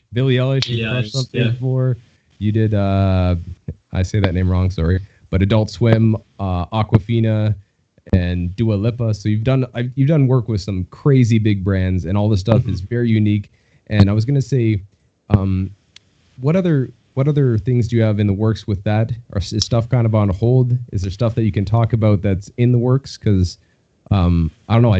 Everything that you guys put out, I thoroughly tried to watch it all and really take in just the style of it. It's very unique. It's different than from a lot of the things I've seen out there. It's very unique the way that you guys have been able to go and create stuff, and it looks so pro, obviously, because that's your career and that's what you've been doing. But is there stuff that you want to get into more? Because we'll get into the Instagram filters I'll talk to in 1 second. Yeah. But you guys have been working on some big projects. So how did your company get the attention to go and get these contracts? I was wondering that. I think we just know people that know people. That's always how this project came together, and the people from this project know some people from that project. So they There's just this connect. recommendation. Yeah, just like reference. Yeah, reference. Like people refer you to others, and if you ask about what we're trying to get into next, I guess more AR stuff for now. More. The Spark AR for the Instagram filter is very interesting. Some interaction. It's new and it's new, fresh, and I can see a lot of potential in it. And some VR, maybe VR. We both really want to work as much as possible in the realm of interaction. So like you can mix audio and visual, or you can interact with it somehow rather than just watch and just listen. I think that's a next step for us. Being able to pair it, is that kind of like the project you did, the Rococo suit, where you worked and you put this suit on and it captured the movements like a bodysuit you did with your partner, and it was like you explained it as the inner child being expressed in the project, being able to go into dance to things, and you could just dance in your room and do it. But are these projects could you explain a little bit just for people that don't know what that is and just kind of what that project was, but also the type of things you're talking about that you want to work on going forward? About that project, a lot to try out, and we made that video, and it was fun. It was fun, and that was the first time that I could have a human in the 3D world that move as smoothly and as natural like that. And actually get to go and see it. It was cool. It was cool to see the background video that they had out there on YouTube. And So, ladies and gentlemen, if you just missed the connection and went down for a second, we're sorry. We're dealing with three different countries putting the internet together. So, I hope you guys are still tuning in. So, we're just talking right now about some of the projects that they've been coming out with on the visual side of stuff. And again, you guys, I'm looking forward to more projects that are coming out. And I personally need to go and get on your website to order if they still are up. Could you tell the people, are they still up for some t-shirts that you guys put out? Because some of those t-shirts, I'm like, if I got that, no one in Canada would have that. I'd be the only guy to be able to rock it. I saw you had a few t-shirts. Maybe it was just ones you made for personal use that you had? The t-shirt, acid t-shirt. I think that was a collaboration with one of my friends in Vietnam. But soon, I think we will throw, this is a secret, it's not that big of a deal, but we throw a new brand called SBX Store that we will start printing merch and t-shirt, and hopefully we as Bawa can do some production on shirts there as well. Collaboration. Bawa collaborate SBX. Yeah. I definitely want to, because some of the designs that you guys, both of you, over your career, and just stuff that I saw on Facebook and stuff that I've seen over the time that you've put out, it's just super interesting. So I'd love to be able to go and support you guys, one, and also have the coolest shirt walking around and being like, no one has this is exclusive, So let's go and get into this part though. You guys, Instagram filters, some projects that you've done. You did stuff, gloss rather. That was yours, Chiwawa, I believe. And then you did, crystal clear. Yes. So you guys have made these Instagram filters. Can you guys explain to me about the newest one that you made, Hypershift? Because I believe we're having a contest and you were going to select a winner, and I wanted to see how that worked out. But you guys, could you explain to me, as someone who's not technical, someone has no idea, how do you go and make an Instagram filter, and also what is going on with the Hypershift filter? What's going on with it? What's up with it? What up with it though?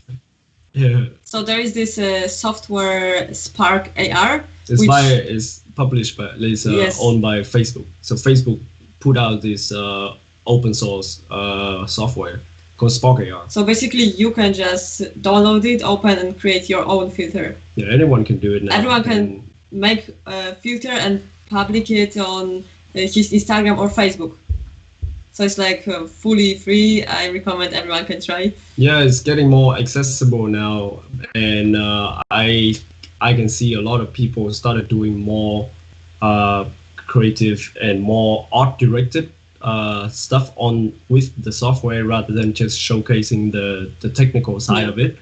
And we, as the Bawa, we really focus on try to make it more art directed. Let's say, like have a concept and kind of look a certain way, like our style when we created. Same style and same energy with all the projects that we created before, visually.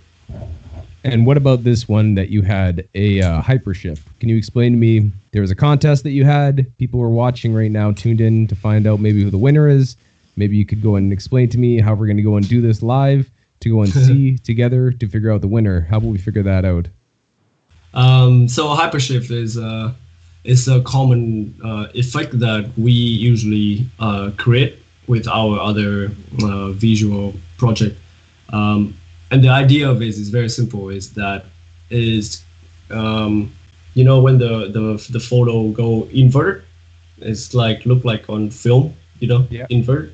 So with Hypershift, it's like a constant change from normal to invert, and then go back to normal and invert. But when you go invert, the shadow and the light got mapped with color. So not only, for example, from black and white, it doesn't just go from black to white and white to black. But the first time the white will have a certain color. And then when it become white here, it will be different color. And when it go back here, it will be different color. I have to make it very more simple. Anyways, the Hypershift, the idea of it is that you can point your camera at anything and you can see anything can have movement. So like even something stays still, you can see the shadow and light moving. So it's And also you can perceive the word in a different way than you usually see it. So you can drop this filter on your face. It's different than when you look in the mirror. And also you can just rotate the camera and walk around your house. You can look at the keyboard from your computer. It looks different. You can go look at your plant at home, you know? Yeah. Every single thing. I think the whole idea is just that it looks super cool. Let's say. Hey, look at that. That is the filter And right you there. can click that, so it stops on Oh, yeah, whichever color you like. You can pick the color combination that you like. And yeah. So right now, if you guys are watching, tuned in, or watching this later, make sure you guys go on Instagram and check out the hyper filter that they just put out, the hyper shift rather filter on Instagram. Make sure you guys go and tag them in it. Bawa Creative, yes? Bawa.visual on visual. Yeah. And I want to mention that this is not the last filter we're dropping there. So for sure. Yes, we're planning to drop them more regularly. Hopefully monthly. Yeah. That'd be cool. Very cool. With some months there are more projects happening. Yeah, and with the frequencies of all of our, now we're trying to get back on YouTube, and we're still doing a lot of visual projects and music as well, planning music. Yeah, just try to find time. Yeah. And we talked about this beforehand. Maybe I misunderstood. Are you guys picking a winner for a competition you had right now, or is that going to happen later at a different date? But you should watch a few of this because I think they're cool. And I believe that we just pick a random number and then we count the. Yes, this is supposed to be the. Yeah, it's not because I don't think we have time to actually write down points and stuff. So we will pick a random one out of this. So maybe. Like lottery. Maybe you can pick. Number. 3 numbers, and then we make a math and we pick that number divided by 10, and then we pick that story, for example. To make sure we're not cheating, right? Yeah. All right. So you want me to pick 3 numbers? Let me watch a few one first. Man, people on here just look super cool with this, and the fact that they in different environment also change. Yeah, like you see the curtain of this guy, just hold your phone more in the middle. Here. That's cool. There you guys go. Maybe you Currently, can watch like we're watching some of the. Once again, currently you're watching some of the competitions, some of the entrances with the new Hyper Shift Instagram filter. I wish I can share my screen. Curtain looks so cool. That's what I can say. Look at his hair. So we got to go and find how many people have entered. Look like a lot. Look like there's a full on here. We didn't specifically count the number of people who recorded because we want to keep it fully random. We'll watch a few of this. True? Yeah. You guys, can you give me an idea of a number to go and pick a winner? If you guys still want to do that now. Yeah. From 1 to what? Okay, Scott, you pick one number and you pick one number. Okay. And then I will do random math in my head. In between 1 and what number? 1 to 10. 1 to 10. All right. I'll pick my hockey. The number on my jersey is number 3, so I'll go with 3. 3? What do you? So I take 9.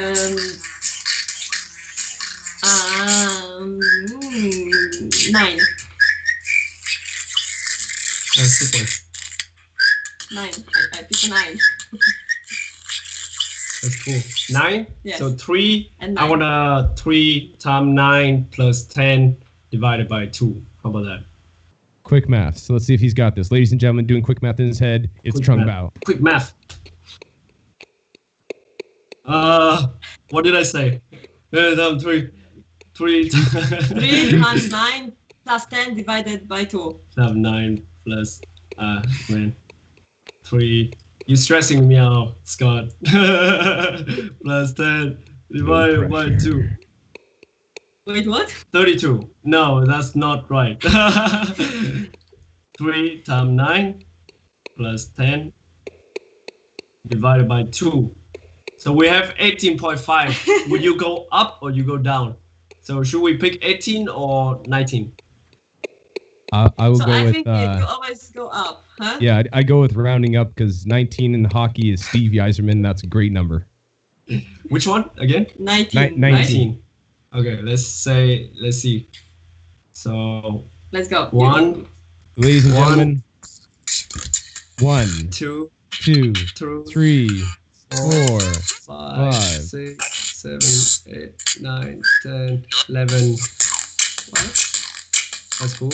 12, 13, 13, 14, 14, 15, 15, 14, 15. 16. And this is 17. Yes. 17, yeah. Let's go. 17 and then 18 now. 17, 18, and 19. 18. 19 Your winner. is. Can you tell me What's what the the name is? Read the name out. The winner right now.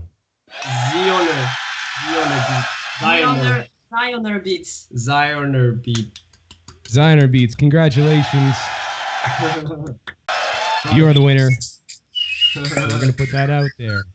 And ladies and gentlemen, we're here live once again. We're with Trung Bao. We're with Chiwawa. Beyond the Beats, episode 12. It's time to get into a few more questions. We talked about the beginning of your career. We talked about your battling career in beatboxing, some projects that you've worked on so far. We've been talking about your visual stuff that you've been doing. But right now, I want to get into another section. And this section is called. So I'm going to ask you some.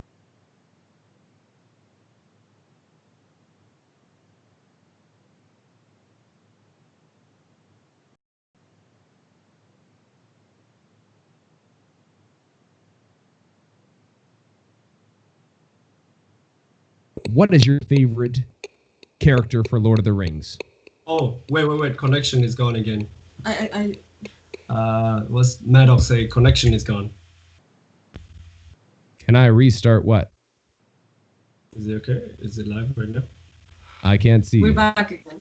We're back again? All right. Okay. Ladies and gentlemen, again, sometimes.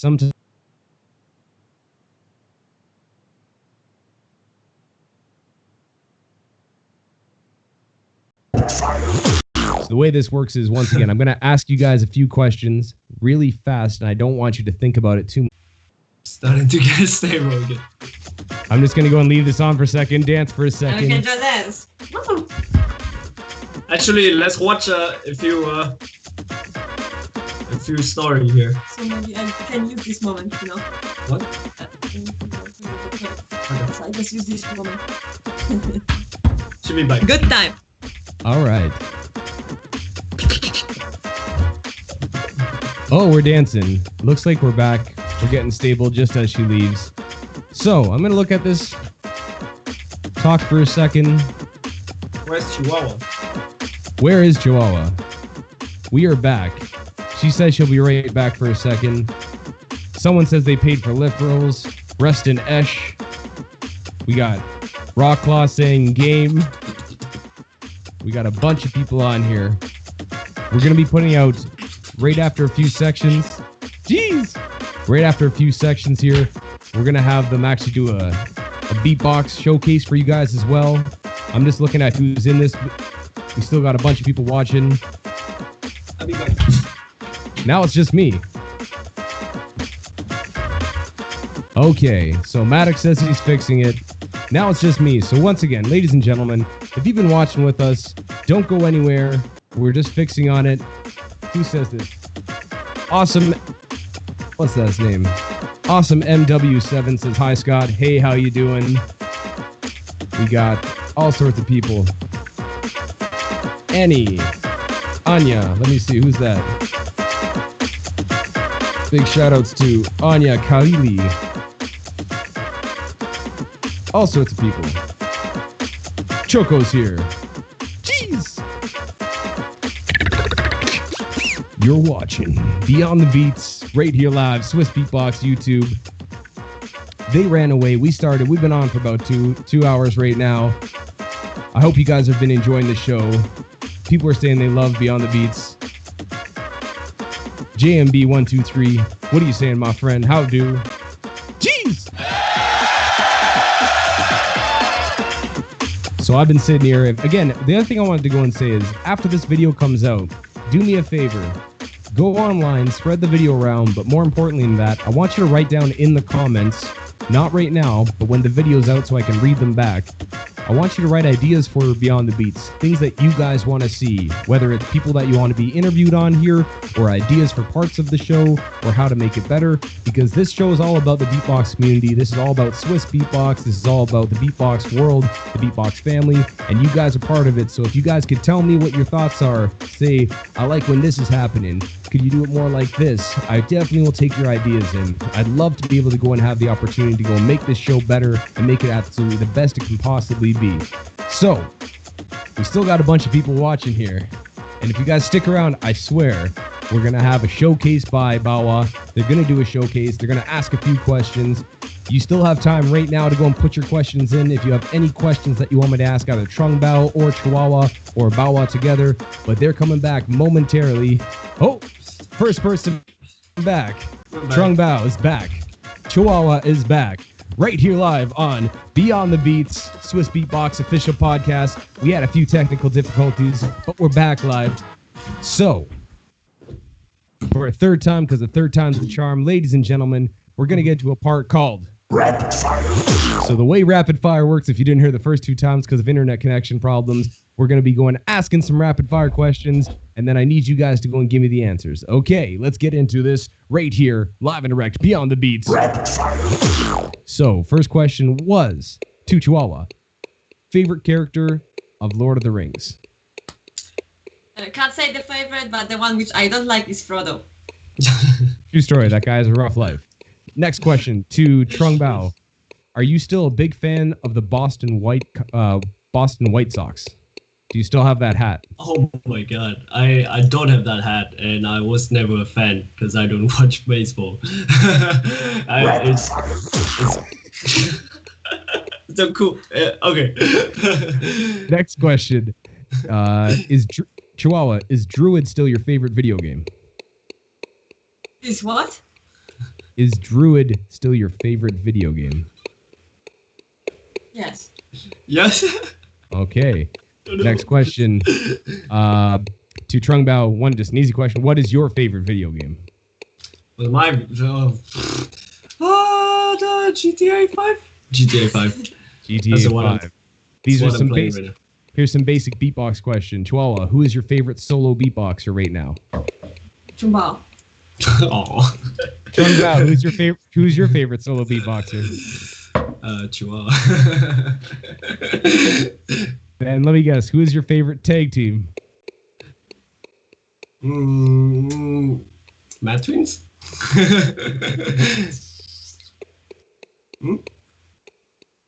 Rapid fire. All of them are good. There's one. Unity team. Mad Twins. All right. Mad Dogs and VR. Aww. Bonox. All right, and last one on the easy train I want you guys to go and answer is, Chihuahua, who is your favorite looper? Read mine. Ooh. Read mine. Ooh. Trung Bao, favorite looper? Sorrow. Good answer. All right, I want to go and see how well you guys know each other. Chihuahua, what is Trung Bao's favorite food? Food? Whatever I cook. She can prepare. Right? Yes. Trung, what is Chihuahua's favorite food? Pancake and Nutella and banana. Yes. Ooh. What is Trung Bao like on his pizza? Pizza. What do I like on my pizza? Toppings. A lot of mint. A lot of meat. That's true. What does Chihuahua want on her pizza if she has pizza? Same? No. I don't know. I don't know. We don't Not too many things. Not too many things. Okay. One more question. Last question here, just to make it easy. What if he's drinking coffee, what is Trung Bao like in his coffee?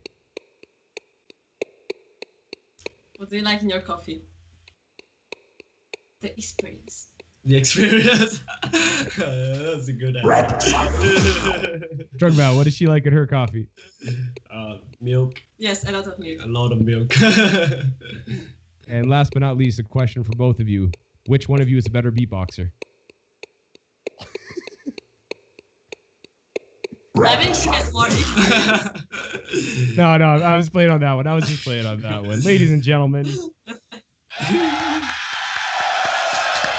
A little round of rapid fire questions. Answers. They were quite fast. Some of them. Yeah. This part right here is where we're gonna go and ask you a few questions from My friend Papuni. has a few questions that he wants to know. My friend Papuni. Wants to know a few questions and some answers that you guys have. So we're gonna go to questions from My friend Papuni. My friend Papuni. My friend Papuni. Okay, questions from my friend Paponi. First of all, Chiwawa. He wants to know, what are your dreams for the female scene and where would you like to see it going? The dream for the female scene. So I would like to don't see the separation, not only in the battling, but also while attending the events. Like there is the clear separation. She's a female beatboxer and that's a beatboxer. I like that a lot. That was a good answer. Another question from My friend Papuni. My friend Papuni. wants to know this answer for the both of you. When will you do the next shout outs for SBX? When's your next Swissbeatbox shout outs as Bawa? We're working on it. Work in progress. Working on it. We're working on some fire team. Is there a possibility we can get Under the Gable Part 2? Not yet. You will see. All right. Now another question from My friend Papuni. My friend Papuni. wants to know from you two guys. He goes, where is your dream place to live? He wants to know, you've lived in Poland, Vietnam, or is there somewhere else? He is super grateful that you guys can work together for SBX and will hopefully know that their career allows them to continue working with SBX. But where would they consider living next? Possibly Berlin, or is there somewhere that you would like to live together? The most important is to live together. Yeah, I mean, that's the first goal. But I mean, especially me, I've been moving around so much every single year. So I think if we have an opportunity to move to a new city, a new place, that'd be cool. I think that'd be some new experience and we can learn a lot from that. But also we have to consider of everything basically, because it takes a long time to settle down to like having a studio and having everything, just the flow of your living settle. So right now here with coronavirus, we're forced to be here, but also everything getting into routine and we set up every equipment here. So just think about the stress of moving. I guess that's the only stress. True. The last question from My friend Papuni. My friend Papuni. My friend Papuni. wants to know from you two guys, would you consider doing a fantasy couple battle at SBX at the camp? Oh yeah. Hell yeah. That could be fun. That would be fun. Save this answer. Yeah. I love to do that. So we might be seeing in the future a Bawa battle collectively against each other, or maybe as a tag team. Maybe we'll be seeing some more of that happening, maybe at the SBX camp, maybe at Grand Beatbox Battle. But you guys it could eventually happen in the future,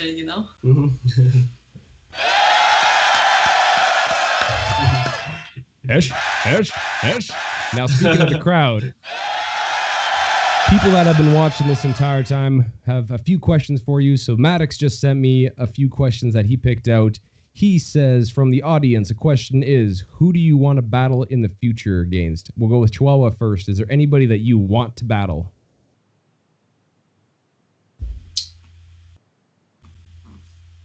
I don't think I was thinking about this. I don't think I ever thought about this either. I think, yeah. Is there maybe is there anybody that you think would make for a fun battle for you? Jeez. All right. We see it there. Second question, Ish, from our crowd right there. They want to say, Trung Bao, did you ever have you ever mistake Chihuahua for a twin? Not when I'm looking. So there was only one time, but it was because I had my headphone on and I just felt like it and I wasn't really listening. Yes, you weren't listening. I was not listening. So it was like this. She's really... So we were supposed to hang out with my sister and just do some things, and we are planning what to do. And I was talking to him about the plans and maybe this, maybe that.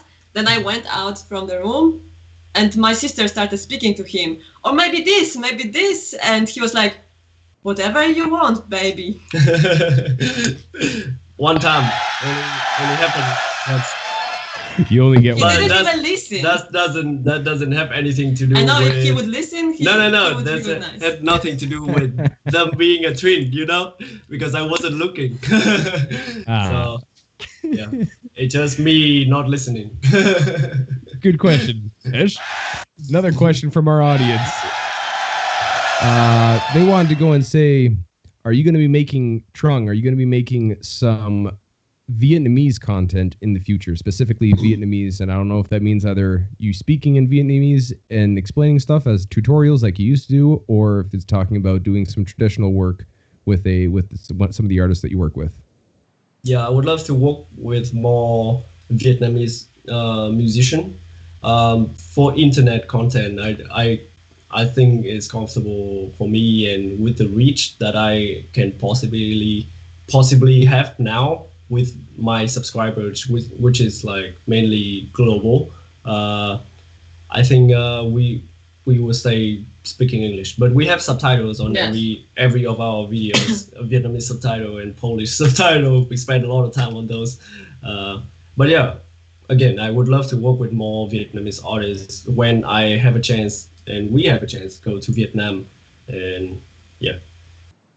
Very good. Another question from our audience. This will be the last one. They ask, do you guys watch anime? And if you do, what do you watch? Do you watch anime? One Punch Man? One Punch Man, that's anime. That's the last series that we watched. Actually, I've seen Death Note. You saw Death Note? Recently. Yeah. One Punch Man and Death Note. To be honest, and I watch a lot of movies, like anime movies, not series. We saw this Paprika. Paprika? Oh yeah. There's some crazy one. Paprika. It's crazy. All right. To be honest with you, I've seen like no anime, so I have no idea what's going on here. But that was just a question that the audience wanted to know. Yeah.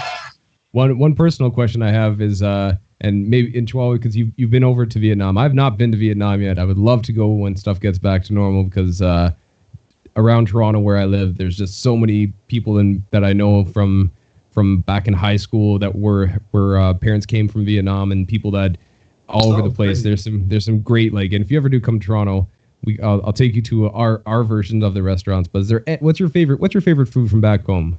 Because like you can't, for me, it's pho. You can't mess with that. That's dope. You can go and get all sorts of stuff.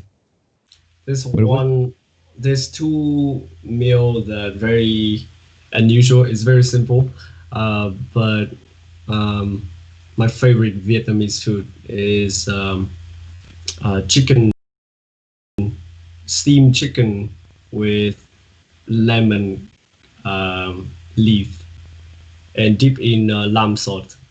That's like, it's very like easy to make. It's at every home. It's not like a tourist, like it's not like they don't say like Vietnamese food, but it's just one of the meal that I eat at home, and just absolutely, that's the feeling when I get, like I say, like go to Vietnam, It's a home cooked feel meal. What's the other one?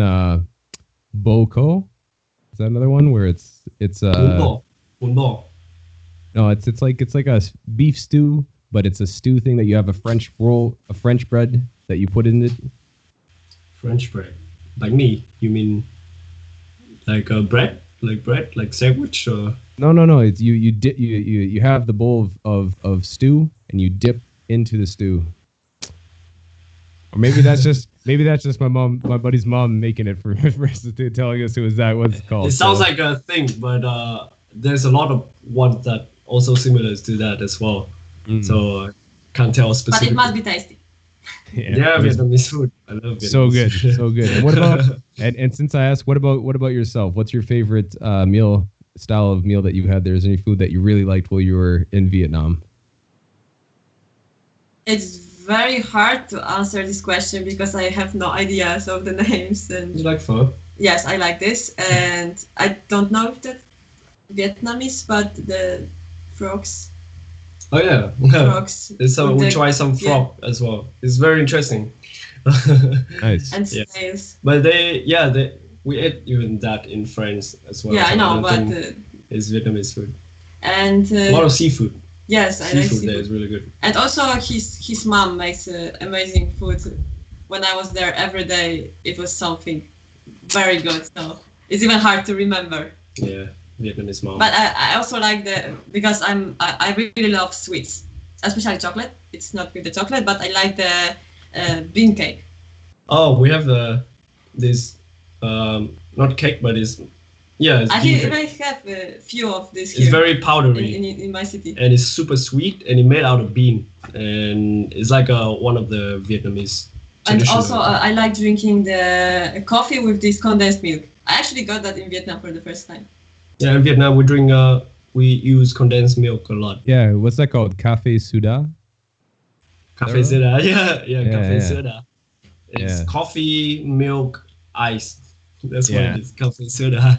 That stuff's too good. Anyways, ladies and gentlemen, totally off topic. I just started thinking about it. I might have to go and drive out to pick some of that up because that's awesome. So, ladies and gentlemen, we've had questions from Baponi. We've had questions from you. We've done rapid fire questions. We've learned a lot about Chiwawa. We've learned a lot about Trung Bao. But people keep on asking me, keep on putting in the comments. They would like to see a showcase. They would like to see you guys do some freestyling, beatboxing for everybody because they've been sitting and waiting for this to happen. They've enjoyed the interview from what I can see. So I want to go and say, are you guys feeling up to doing a Bawa showcase right now? Yeah. Quick one. Just a Super quick late one. here already. Absolutely. So, right here live, Beyond the Beats. Ladies and gentlemen, you guys asked for it. You just Make some start. noise if you guys are ready. I say the 3, y'all say the 2 and the 1 in 3.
Ladies and gentlemen, right there, Bawa coming at you, showing that up, what they do. Hopefully see them on a grand beatbox battle stage together, smashing it. I want to go and say thank you guys for joining us. Thank you for jumping on here and having this interview. I hope you enjoyed your time. Do you have a good time? Yes. Yeah, man. Yeah. Yes. And before we jump off, is there anything else that we missed or something that you want to say to anybody that's listening out there, beatbox fans around the world? If there's anything you'd like to say, let me know. If not, we're going to go and get into the outro and say thank you again. We hope everyone stay healthy and safe during this crazy time. Yes. And keep on doing what you do. Do your best every single day and just keep moving forward. I think, yeah, same. All right. So, ladies and gentlemen, thank you very much for tuning in Beyond the Beats, the official SBX podcast. I'm Scott Jackson. You guys just watched the episode with Chiwawa, with Trung Bao, with Bawa. Make sure that you guys check them out. What is your online information? What is your online information? So you guys can check us out on YouTube, Trung Bao and Chiwawa. On Instagram, T-Bao Create, And Wawa Create, and Bawa.visual. Yeah. And where can they find your stuff if they were going to be trying to buy some of your stuff in the future? Do you have a website? You can follow Fustic Studio for now because we will have some more updates on that. So FUSTIC.studio. Once again, make sure you guys check out all those links. Go ahead and support these great people. Thank you guys for being on the show. I love you guys. I hope you guys stay safe. One more time, if you had some fun with us today, crowd, make some noise. Ish, ish, ish. And ladies and gentlemen, that's what's happening right here on Swissbeatbox, Beyond the Beats. Thank you for tuning in. We'll see you next weekend. And that is time. Good. I don't know if he's done yet. All right. Jeez. Awesome. That's fun, man. Thank you. I'm glad you guys. I had a good time. It was fun. It was fun researching you and like looking up your projects. Okay, where do you find all of my stuff? Where did the introduction you even said about the bean?